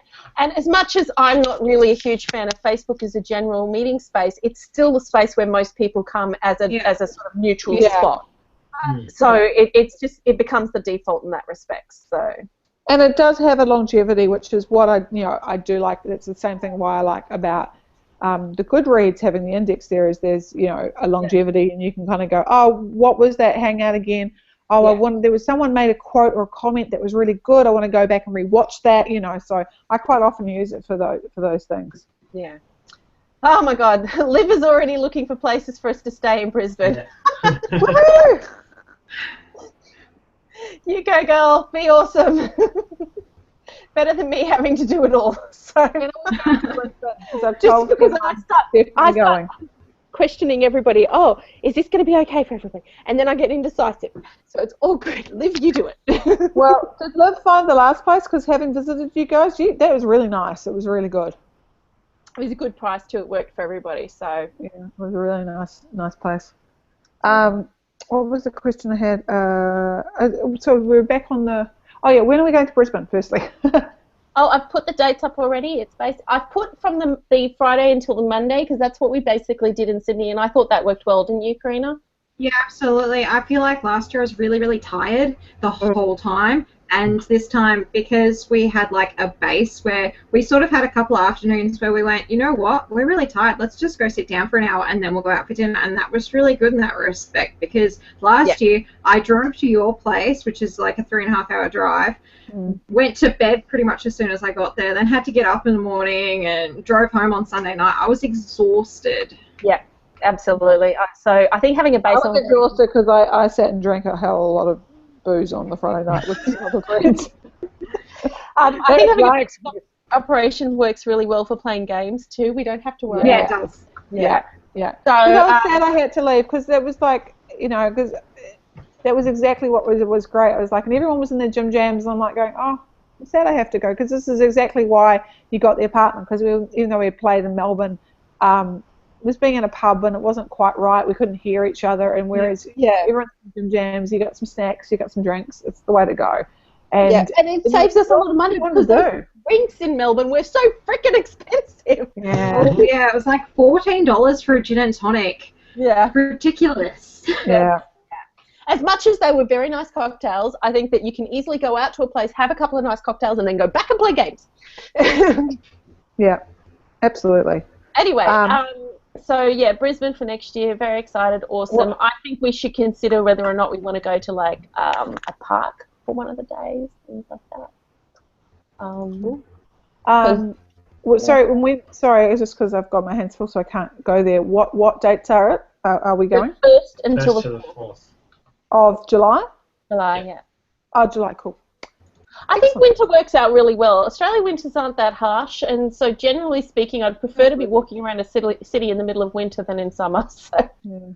Yeah, my best friend lives in Brizzy, and she keeps messaging me with what the temperature is up there. I messaged her this morning. It was -1 here, and it was 14 there at the same time. I was like, are you kidding me? This is crap. Yeah. We have had our coldest winter for quite a long time here in the last week. Doesn't you guys have snow in some of Queensland, something? Down in Stanthorpe and the sort of Granite Belt area, like it's basically northern New South Wales. So. All right. It's not unheard of for it to snow down there. It's just a bit more than normal.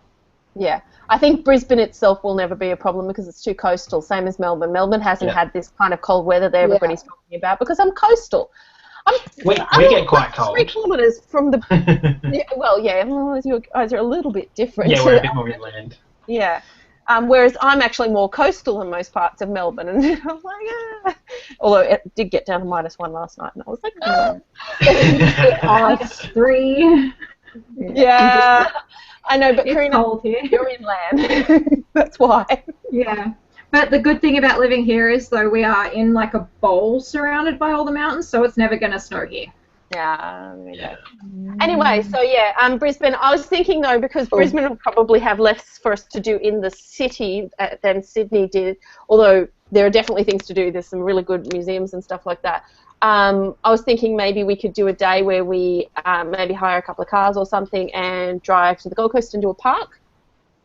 I'll be up for that. Yeah. Bring your knife-proof vests. Like What? Every time I go to the Gold Coast and come back and I haven't been stabbed, it's a good trip. Oh, okay. I just like to make fun of the Gold Coast because it's got a big rep for organised crime. Oh, we stayed in King's Cross this year. We'll be right. Yeah. Come on, how much worse could it get? I just thought the Gold Coast had a big, like, a rep for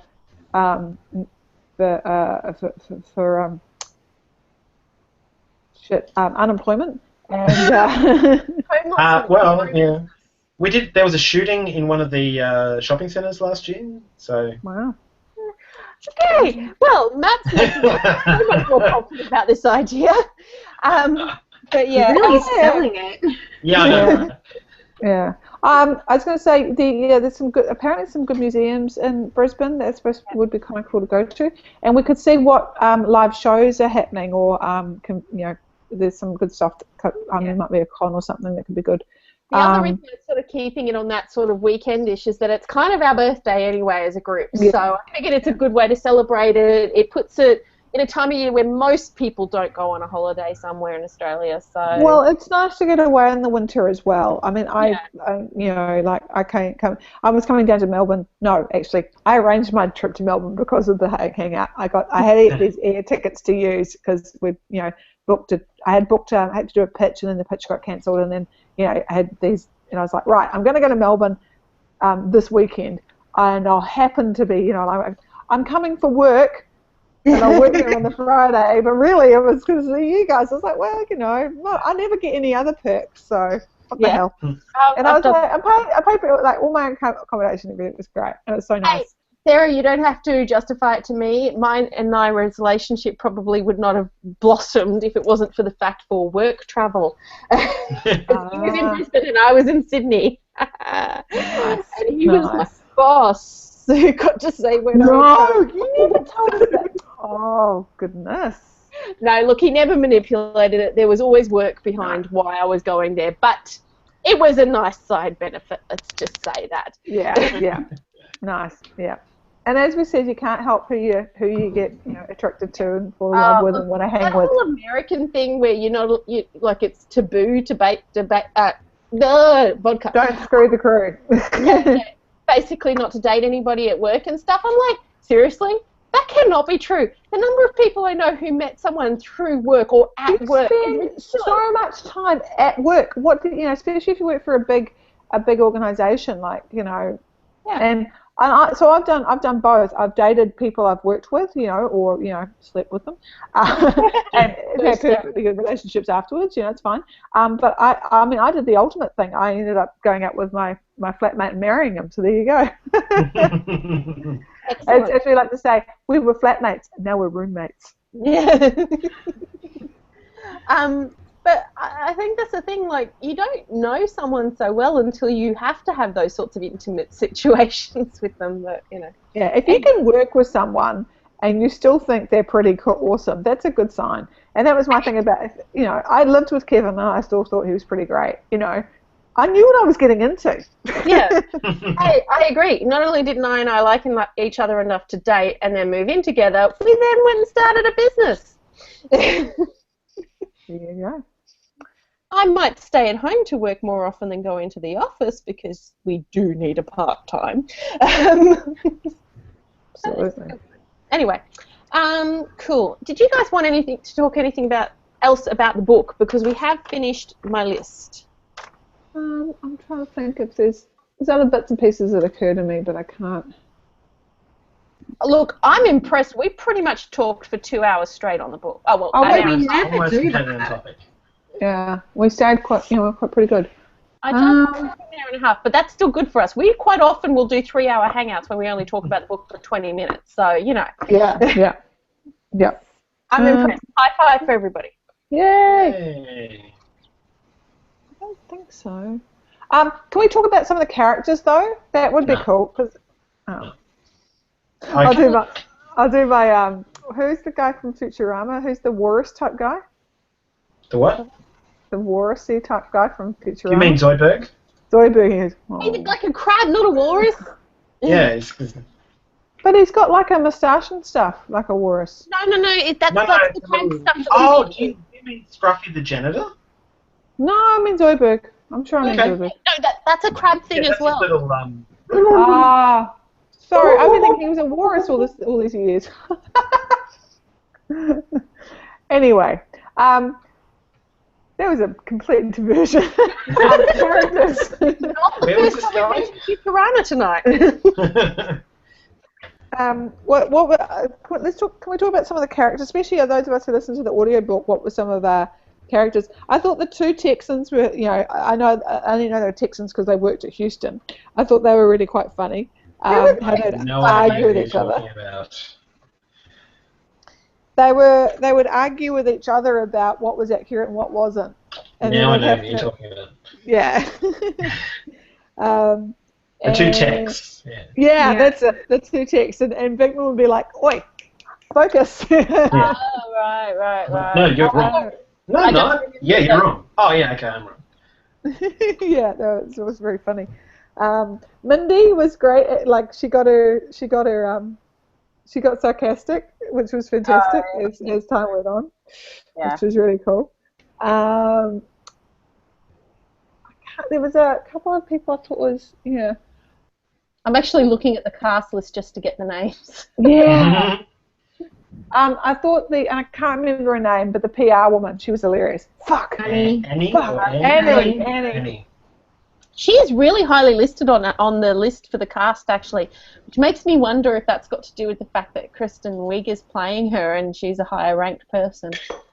Most likely. Yeah, but she is a standout character. I wouldn't put her third, though. Yeah, I probably wouldn't put her third. Oh, well, who we got? We've got Mark. I put Venkat Kapoor before that. I'd put Teddy Sanders before her. Yeah. Oh, I don't know if I put Teddy. Oh, maybe I put Teddy before her. Oh, so it says credited cast sorted by. Are you on IMDb, Mel?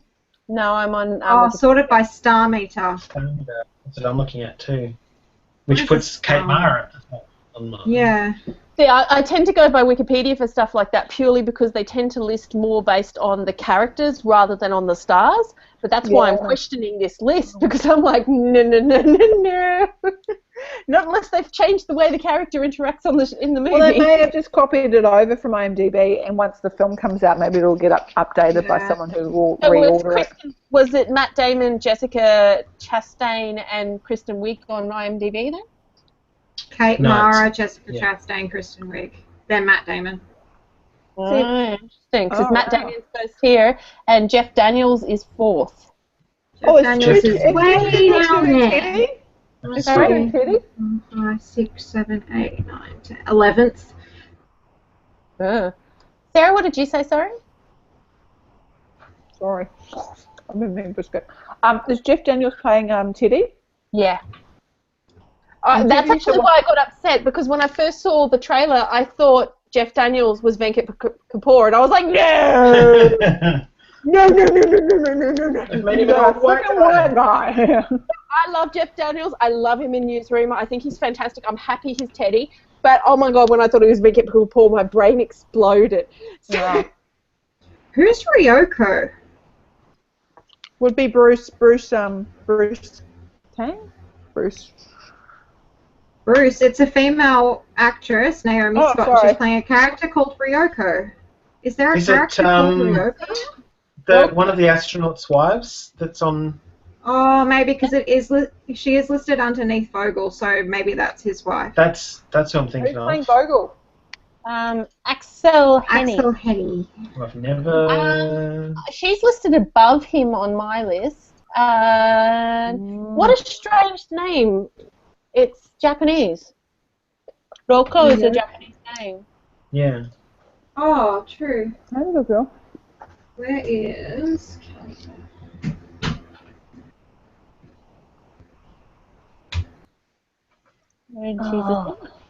The actress.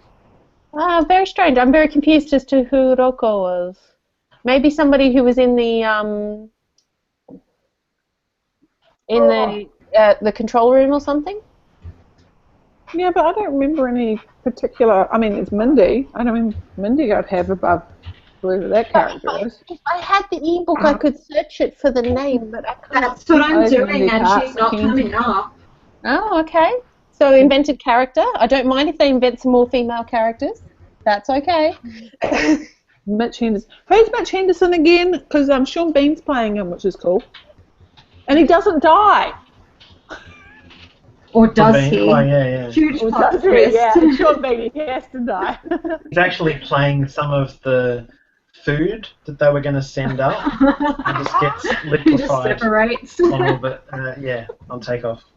Hey, did anybody find it funny, the picture of him travelling across Mars with his trailer and there's just potatoes hung on the outside? It's like serious, Just married. like I was just, to me it was like going like in the outback in one of those cycle cars or something, you know. It's just like, you know, in your big truck coming along and there's this like little car just taking its time, solar panels everywhere. Yeah. Bumping along. Everything hung off the side, like, you know, like a pram in the mall. Yeah. But and I think that's another, like the solar panel thing, I think bothered me a little bit more than I like to admit. I keep trying to deny that I was bothered by it, but like the power needed from the vehicle to do what it was doing on an all-terrain course from solar power, I was like, ah! Remember, it's storing that in a battery. I know, it's not being years powered in the directly future, from... it's just that my dad's a mechanic and the whole thing with torque and things like that, I'm just like, Anyway. I also lived in Darwin for 7 years and had to deal with the, you know, the solar vehicle challenge that they do up the, or used to do, I don't know if they still do it, up the centre of Northern Territory. I know the one you mean. Sorry? I know the one you mean. Yeah, and I learnt quite a lot about solar power, but that was, of course, like 20 years ago. So I've got to keep reminding myself it's A, in the future, and B, we've also come further than that now. But it's in my head is the problem.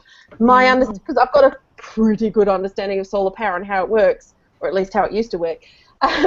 So it's conflicting in my brain. So just excuse me when I have little breaks over that one.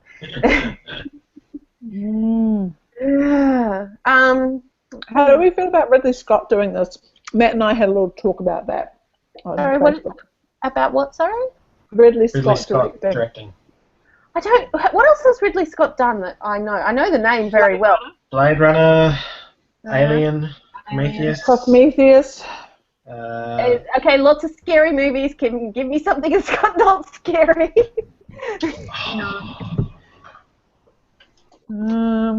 That one recently, which was Moses and the other guy. Oh god, they look terrible. Exodus. Sorry? Exodus, Gods and Kings. Thelma and Louise. Oh, no, he did Thelma and Louise. Gladiator. Yeah, I'm just having a look Gladiator. Gladiator, Hannibal, Black Hawk Down. Okay. Black Hawk Down, yeah. I need a happy story. My God, people, happy stories. It's not what really Thelma does. and Louise has the kind of ending that Karina likes. Yeah. So, this is why I know the name, but I don't know his films quite clearly because I like happy endings. But I will watch things without happy endings, but they've got to have something compelling for me. So. He's not really known for his happy endings. That's good. Yeah, and that might work really well with this story, in all honesty. I have no problems with him doing it. I'm just sort of like, I don't know him well. Yeah. He's an amazing visual director.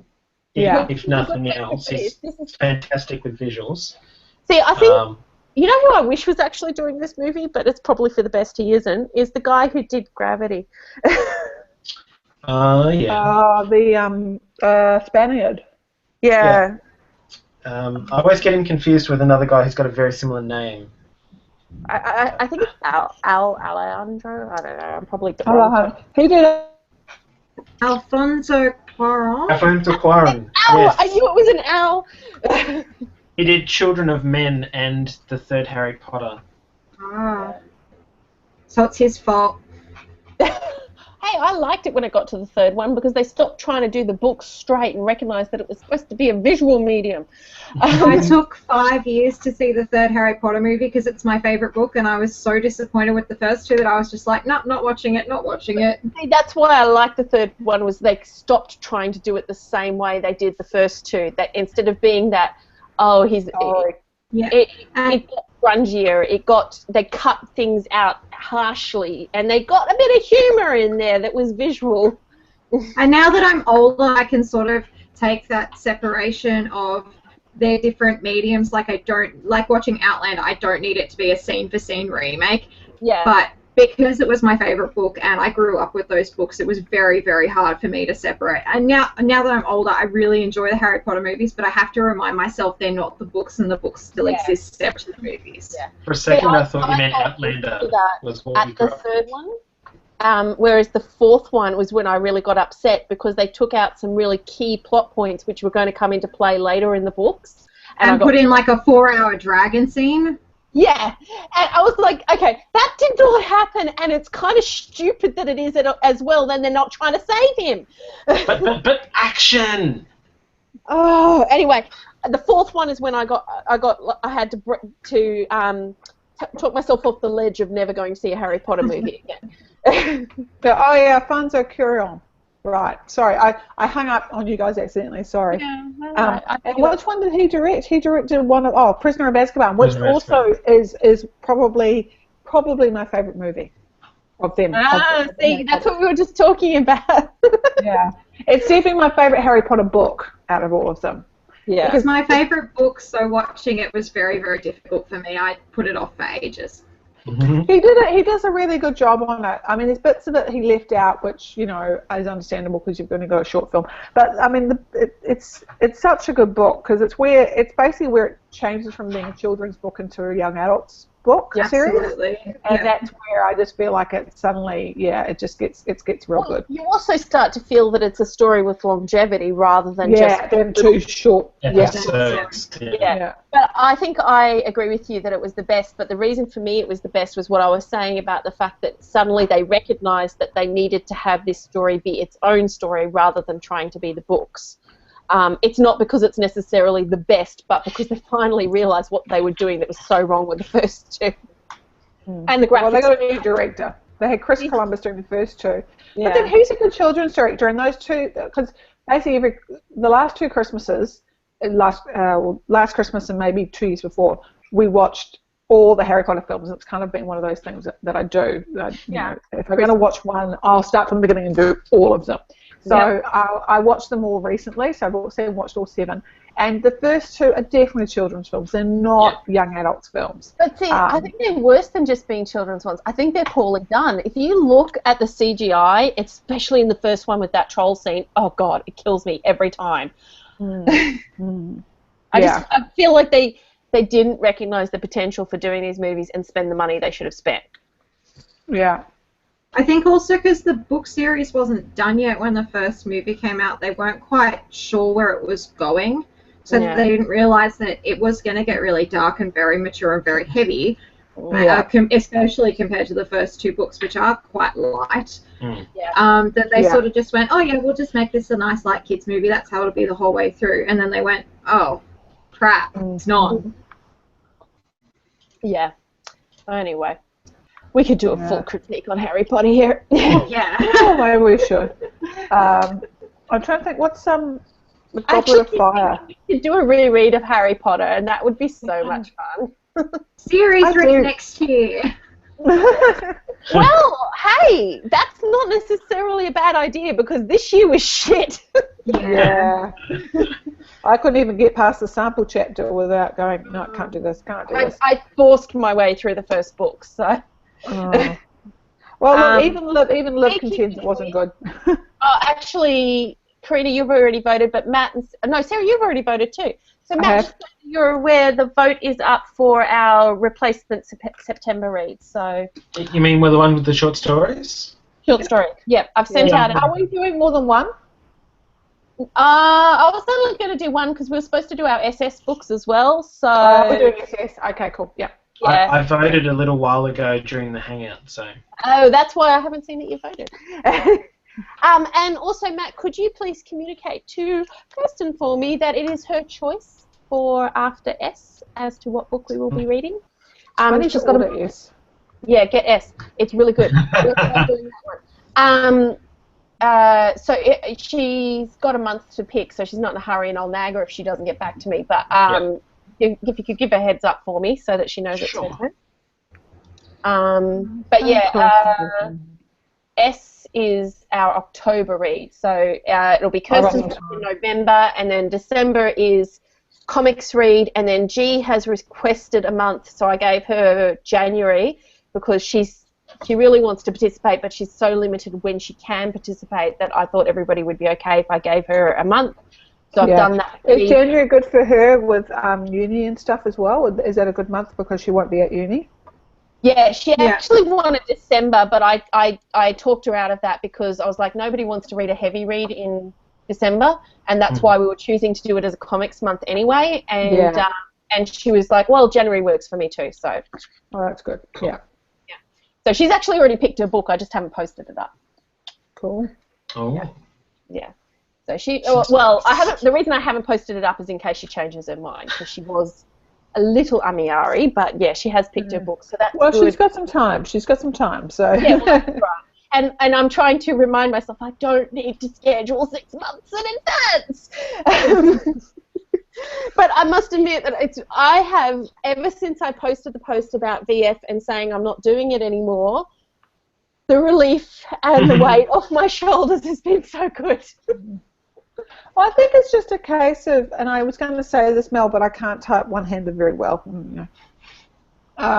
Is that let's just keep a look and see, if someone sees something they like, then we can do it. Yeah. It doesn't have to be. That's the thing. I'm happy if I want to run it and because I'm interested in the book, or if somebody else wants to run it, do it. But if somebody wanted to take over running it every month, I'm happy for them to do that too. But clearly nobody wants to do it. I've just posted yesterday up on the actual Vaginal Fantasy Forum for and the Australians. Yeah, just in case there was somebody who hadn't joined the group or hadn't seen it and might want to do it. But there's not even been a tickle of interest, not even like the slightest little tickle of interest. So clearly nobody really actually wants to take on that responsibility. I'm quite happy for us to just do it when we want to, and it doesn't even have to be me. You guys can do it if you want to. Well, I think it's the same thing with Laying Down. I was actually, when this hadn't come through, I suddenly had this, because I was waiting for the invite, I went, shit, am I hosting this month? I suddenly had this thought that I was supposed to be hosting. Because, that's the same thing on this channel. Is like, Mel, you don't feel that you need to do, host everything. Like, we've all, I don't mind hosting the ones when I'm interested in it. And it's just a bit hard at the moment, obviously. But, if someone's interested in something, you host them. But see, with the Land Down Under ones, like, for me, I like having a book pick at least once a month. So that's why, like, doing multiples has never been a huge issue for me, because I enjoy this. Even when I haven't picked the book, like, this is not something I would have easily picked up by myself. Thank you, Karina, for making me do it. And that's not sarcastic, that's genuine. No, I would say that because sometimes I come across sarcastic when I don't. No, I know. The reason I picked it was because so many people, including yourself, did have it in there to read. Yeah, I did, but it was one of those ones that I put on the list, always intend to read, but probably never would have. Probably wouldn't. That's why it's genuine. We all have them. Yeah, so it's genuine because I do appreciate that. But my point is that I like having a book read once a month that I do read. So I'm happy hosting the Land Down Under ones and feeling commitment about that one. It's when I had 3 a month that it was hard. Yeah. Yeah. I think the other thing is with Vaginal Fantasy, I think we're all just sort of over it because the books are very much one topic. Yeah. They just get very same.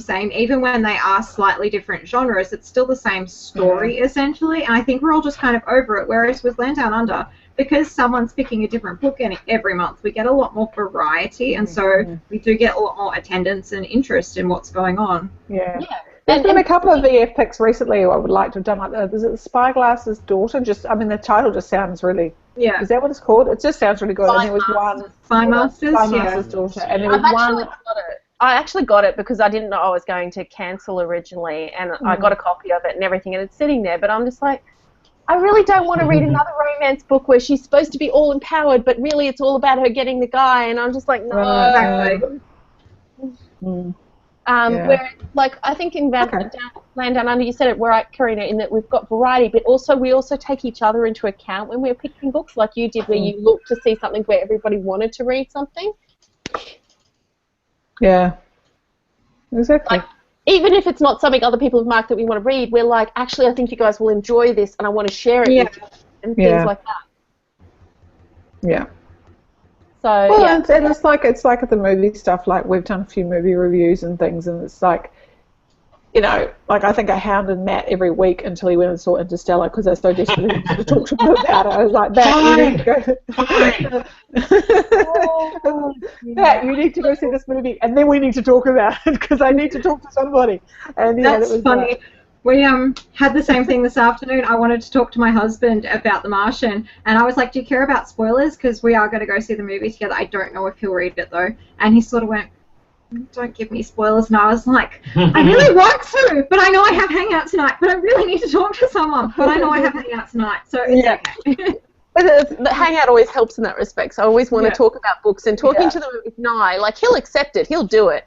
But I know that he doesn't really care that much because he hasn't read it and things like that. Yeah. So it's always good to talk to people who have read it. Speaking of movie nights, by the way, guys, I only have 3 people, counting myself, down for the next movie night.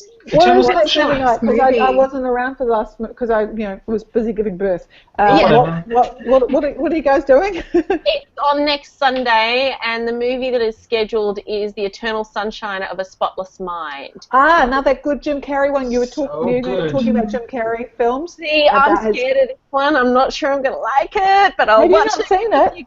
No, I've never seen it, and then I watched a trailer after, because I wasn't there for the last movie watch. I think I was unwell or something, and so it was picked, and that's cool. I've got no problems with that, but I was sort of like, oh, this is not something I would ever pick, because I watched the trailer and I was like, but it's you guys, and I will watch it because it's you guys. Interesting. What about the trailer that was like putting you on? I'm curious too, because I thought you would enjoy this one actually. It's a bit psychological for me.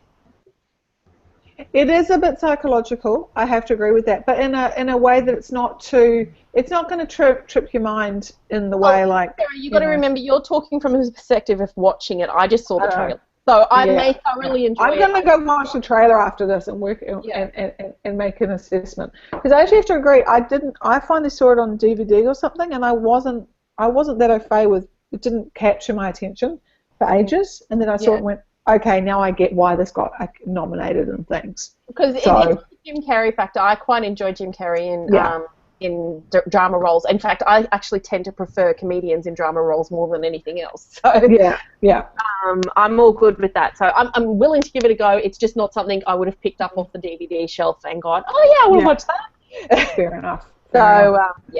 But yeah, that's next Sunday, guys, in case you want to come. Although, Matt, you and Kim are the only ones down to come other than me.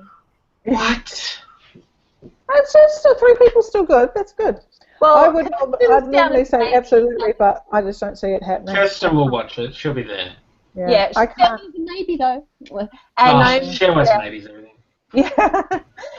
Well, I assume pretty much most of the time, if you're there, that most likely Kirsten's going to be there. Yeah, it's more likely that I'm somewhere else than the other way around. So. Yeah, because you're usually doing your Xander bath time. So,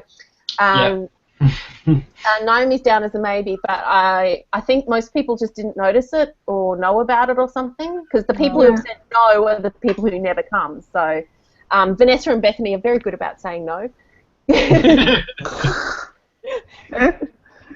Whereas most other people just leave it and don't answer, which I'm okay with because I accept that as a no too. Well, maybe we need to clean out the list a little bit. I don't know. Well, that's the other thing I was thinking. Like, if we do a new Facebook page, what I might do is after we've had people shift across, those people who shift across, I'll just immediately assume they're staying. And then anybody who didn't, I will actually message them and say, hey, are you actually interested in staying part of Land Down Under because you haven't been participating? We're okay. It's fine. Most people just don't leave these groups. They don't let you know is the problem. Yeah. And so I figured if we do a shift to a new group, it gives us an indicator, and then I can use that to contact people rather than me just assuming and contacting everybody. The other option is that I can do a general post out and say, please reply if you want to stay part of the group. But I think that please reply, because otherwise you're not going to get anything back. That's a good point. Well, I was going to go with if I contact people and they don't reply and assume that's a no. Yeah, nice one. So, and I will do a full clean out. So I'll clean out the Google circle, and I will clean out the Google's page, the Goodreads page as well. So I might do that in the next couple of weeks. There's people, and I think and then they can just tune in later, because there's people like June and Claire who we haven't seen. I mean, we saw June not that long ago, but he's so busy. Last or the one before? Yeah, June did the reference. June was here for the tried to actually run the Rift Runners #2 for us. So June is right. But he's edgeline. I would call him edgeline. Like, I haven't put him onto the book club pick group yet because I'm sort of like, you haven't participated that much yet. Yeah. And there's people who just like, there are people who used to take part and just dropped off. And just disappeared. I'm actually okay with people staying part and being really, really sideline and only participating when they really want to. I'm okay with that. It's when they're completely not participating in any way, and I just don't even know if they're even paying any attention. So... Well, that's the only thing that makes me feel less guilty about not participating all the time. The fact that at least I do post on Facebook and Twitter and stuff to at least have that participation, even though usually I fall asleep before the hangout starts. But and the thing is, Karina, like, even if you didn't come to these hangouts and you didn't post, if you said you want to be part of it, I'm fine with that. Yeah. It's the people who just don't even seem to notice or look or anything. Because I think the same thing of the Vaginal Fantasy group. We on the Facebook page now, we must have almost 60 members, if not 60 members exactly. And we've got less than 10 who actually do anything? Yeah. And a lot of with stuff is to your point, Mel, is we're talking Land Down Under stuff anyway. That's the problem too. Yeah. And that's why I kind of wanted someone new. I didn't actually want someone from Land Down Under to take over Vaginal Fantasy. I wanted someone entirely new to take it over and do their thing with it. I would have given them the Facebook page, I would have given them everything, and they could just do their thing with it. But I was willing to take whatever I could get. I actually don't want Vaginal VF Down Under to die. I would prefer someone took it over and they can do it as much or as little like I did it or not. Whatever they want to do, they can do it. I'm just not sure people believe me when I say that. No, I think we believe you. I think it's just that it's, as we've probably witnessed, it is a commitment. And, sadly, you've shown how good you are at that. And I think people just go, I don't have time to do that. And it doesn't actually take very much work. And if Vaginal Fantasy was the only one you were doing, it'd actually be shit and easy. I'd be happy to Skype and teach anybody how to do it. I said that in the thing. Yeah. I'm willing to just give it to you, or if you want me to show you how to do what I do, I'm happy to show you what I do. Yeah. Nobody responded, so whatever. You know what? I'm actually kind of vaguely hopeful that somebody starts up a whole new group and doesn't even try to take VF Down Under, but start a whole new Australian group. Go for it. You can post that on the Calling All Aussies. You can say, we had that. It's kind of died its thing, and somebody else can start it. Yeah. Because, I mean, even if we don't join them, we can do our own Land Down Under thing, and it's not going to interrupt with anybody if we want to do a VF book. But if we want to go join them for that, we would. It's like nobody should feel like they're tied to what I've done. Fair enough. Yeah, so we'll be the first. It'll be the first month where we won't be. Felicia won't mention us. Oh no, she didn't mention us last month because we didn't have one last month. Oh, she didn't. Oh, okay. I must have watched a different hangout. No, you're right. I didn't. I watched the last one, which was about the dinosaurs, which was hilarious. Yeah. I didn't know then that I was going to cancel it, but I knew I was starting to feel like it. But I immediately sort of, when they announced those books, I went, I don't think I'm going to be reading those. No, but I enjoyed watching. That was. Yeah. I still enjoy watching live. I just don't want to do the hangouts unless I'm really interested in books. Yep, fair enough. Yeah. So, cool. But yeah, so that's where we're at with that. Kirsten's the next one. I'm just trying to think if I've missed anything. I will have the comics selection guys up at the end of this month, so I'll put it up for a week at the first week of August. And that will be the top 2 options, so vote wisely. I really need to find a new poll option where you can choose not to vote for something in the list, because at the moment, even if I put something at the bottom of the list, I'm still adding to the vote, and I'm like, I don't want to add anything to that one. Well, the Survey Monkey today was nice, by the way. I enjoyed that. Sorry, which one? The Survey Monkey. Yeah. That was nice. I like it. I just want to be able to leave something unmarked if I really don't want to vote for it all. A la how they do the Hugo voting, where you go for nothing left. So after you vote whatever you think, rank whatever you think ranks, you can leave everything else blank if you want. You need to talk to the state is it the state election people then? Yeah, well, that's what I'm basically talking about is going to that higher level of voting system. You need to do all of this, but if you're going to do them, you have to do all of them. I was like, oh my God. Look, the thing is, the only real reason I actually care is because of what happened with the series read. I honestly think that perhaps, and I haven't made a call on this yet, but I actually think that maybe one of the reasons Rift 101 and it hasn't been popular still, because even in the first Hangout, we didn't have many people who read it or participated. I think the problem was the polling system, because it was ranked within sort of a top range by a lot of people, but still wasn't sort of a number one pick or a higher level pick for people.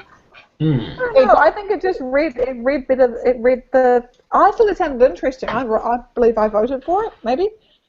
Certainly was one of my higher picks. I had to vote for it somewhere. There was no choice. Yeah. Look, and I think I was like, oh, that sounds quite cool. And then I just read it and was like, this is not appealing to me at all. So I have sometimes, you can get good. It gives good book jacket. You're going to get good and bad. Yeah, you get good book jacket, as it were, and then it just, the rest of the event's kind of let down. And I'm willing to accept that that's the reason as well. I'm just questioning at this point whether or not there was more to it than that. Because I know for myself, I ranked it like 3rd or 4th, and that wasn't because I was completely uninterested, but because I had no. But at the same time, I also had no choice. Than to other to do that, and it was ranked higher for me than some of the others that I really didn't want to vote for.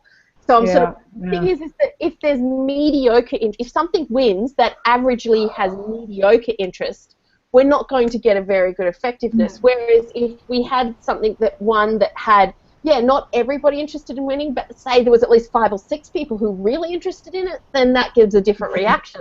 So, yeah. Anyway, I'm overthinking things as usual, so This is why I do this shit for us, isn't it? Yeah. I think you got your answer. Okay. Anyway, cool. I don't think there's any other business. No, I'm trying to think if there's anything about the book. No. Yeah. I was actually impressed. I thought because we all enjoyed the book that maybe we wouldn't have that much to talk about. I'm impressed with how well we did. We did well. All right. So, Never Let Me Go, Dystopian, next month. Excellent pick by Karina, I'm sure. And it's short, Karina. Thank you. And then we're doing S. And I need to order that. Need to order. We're doing S.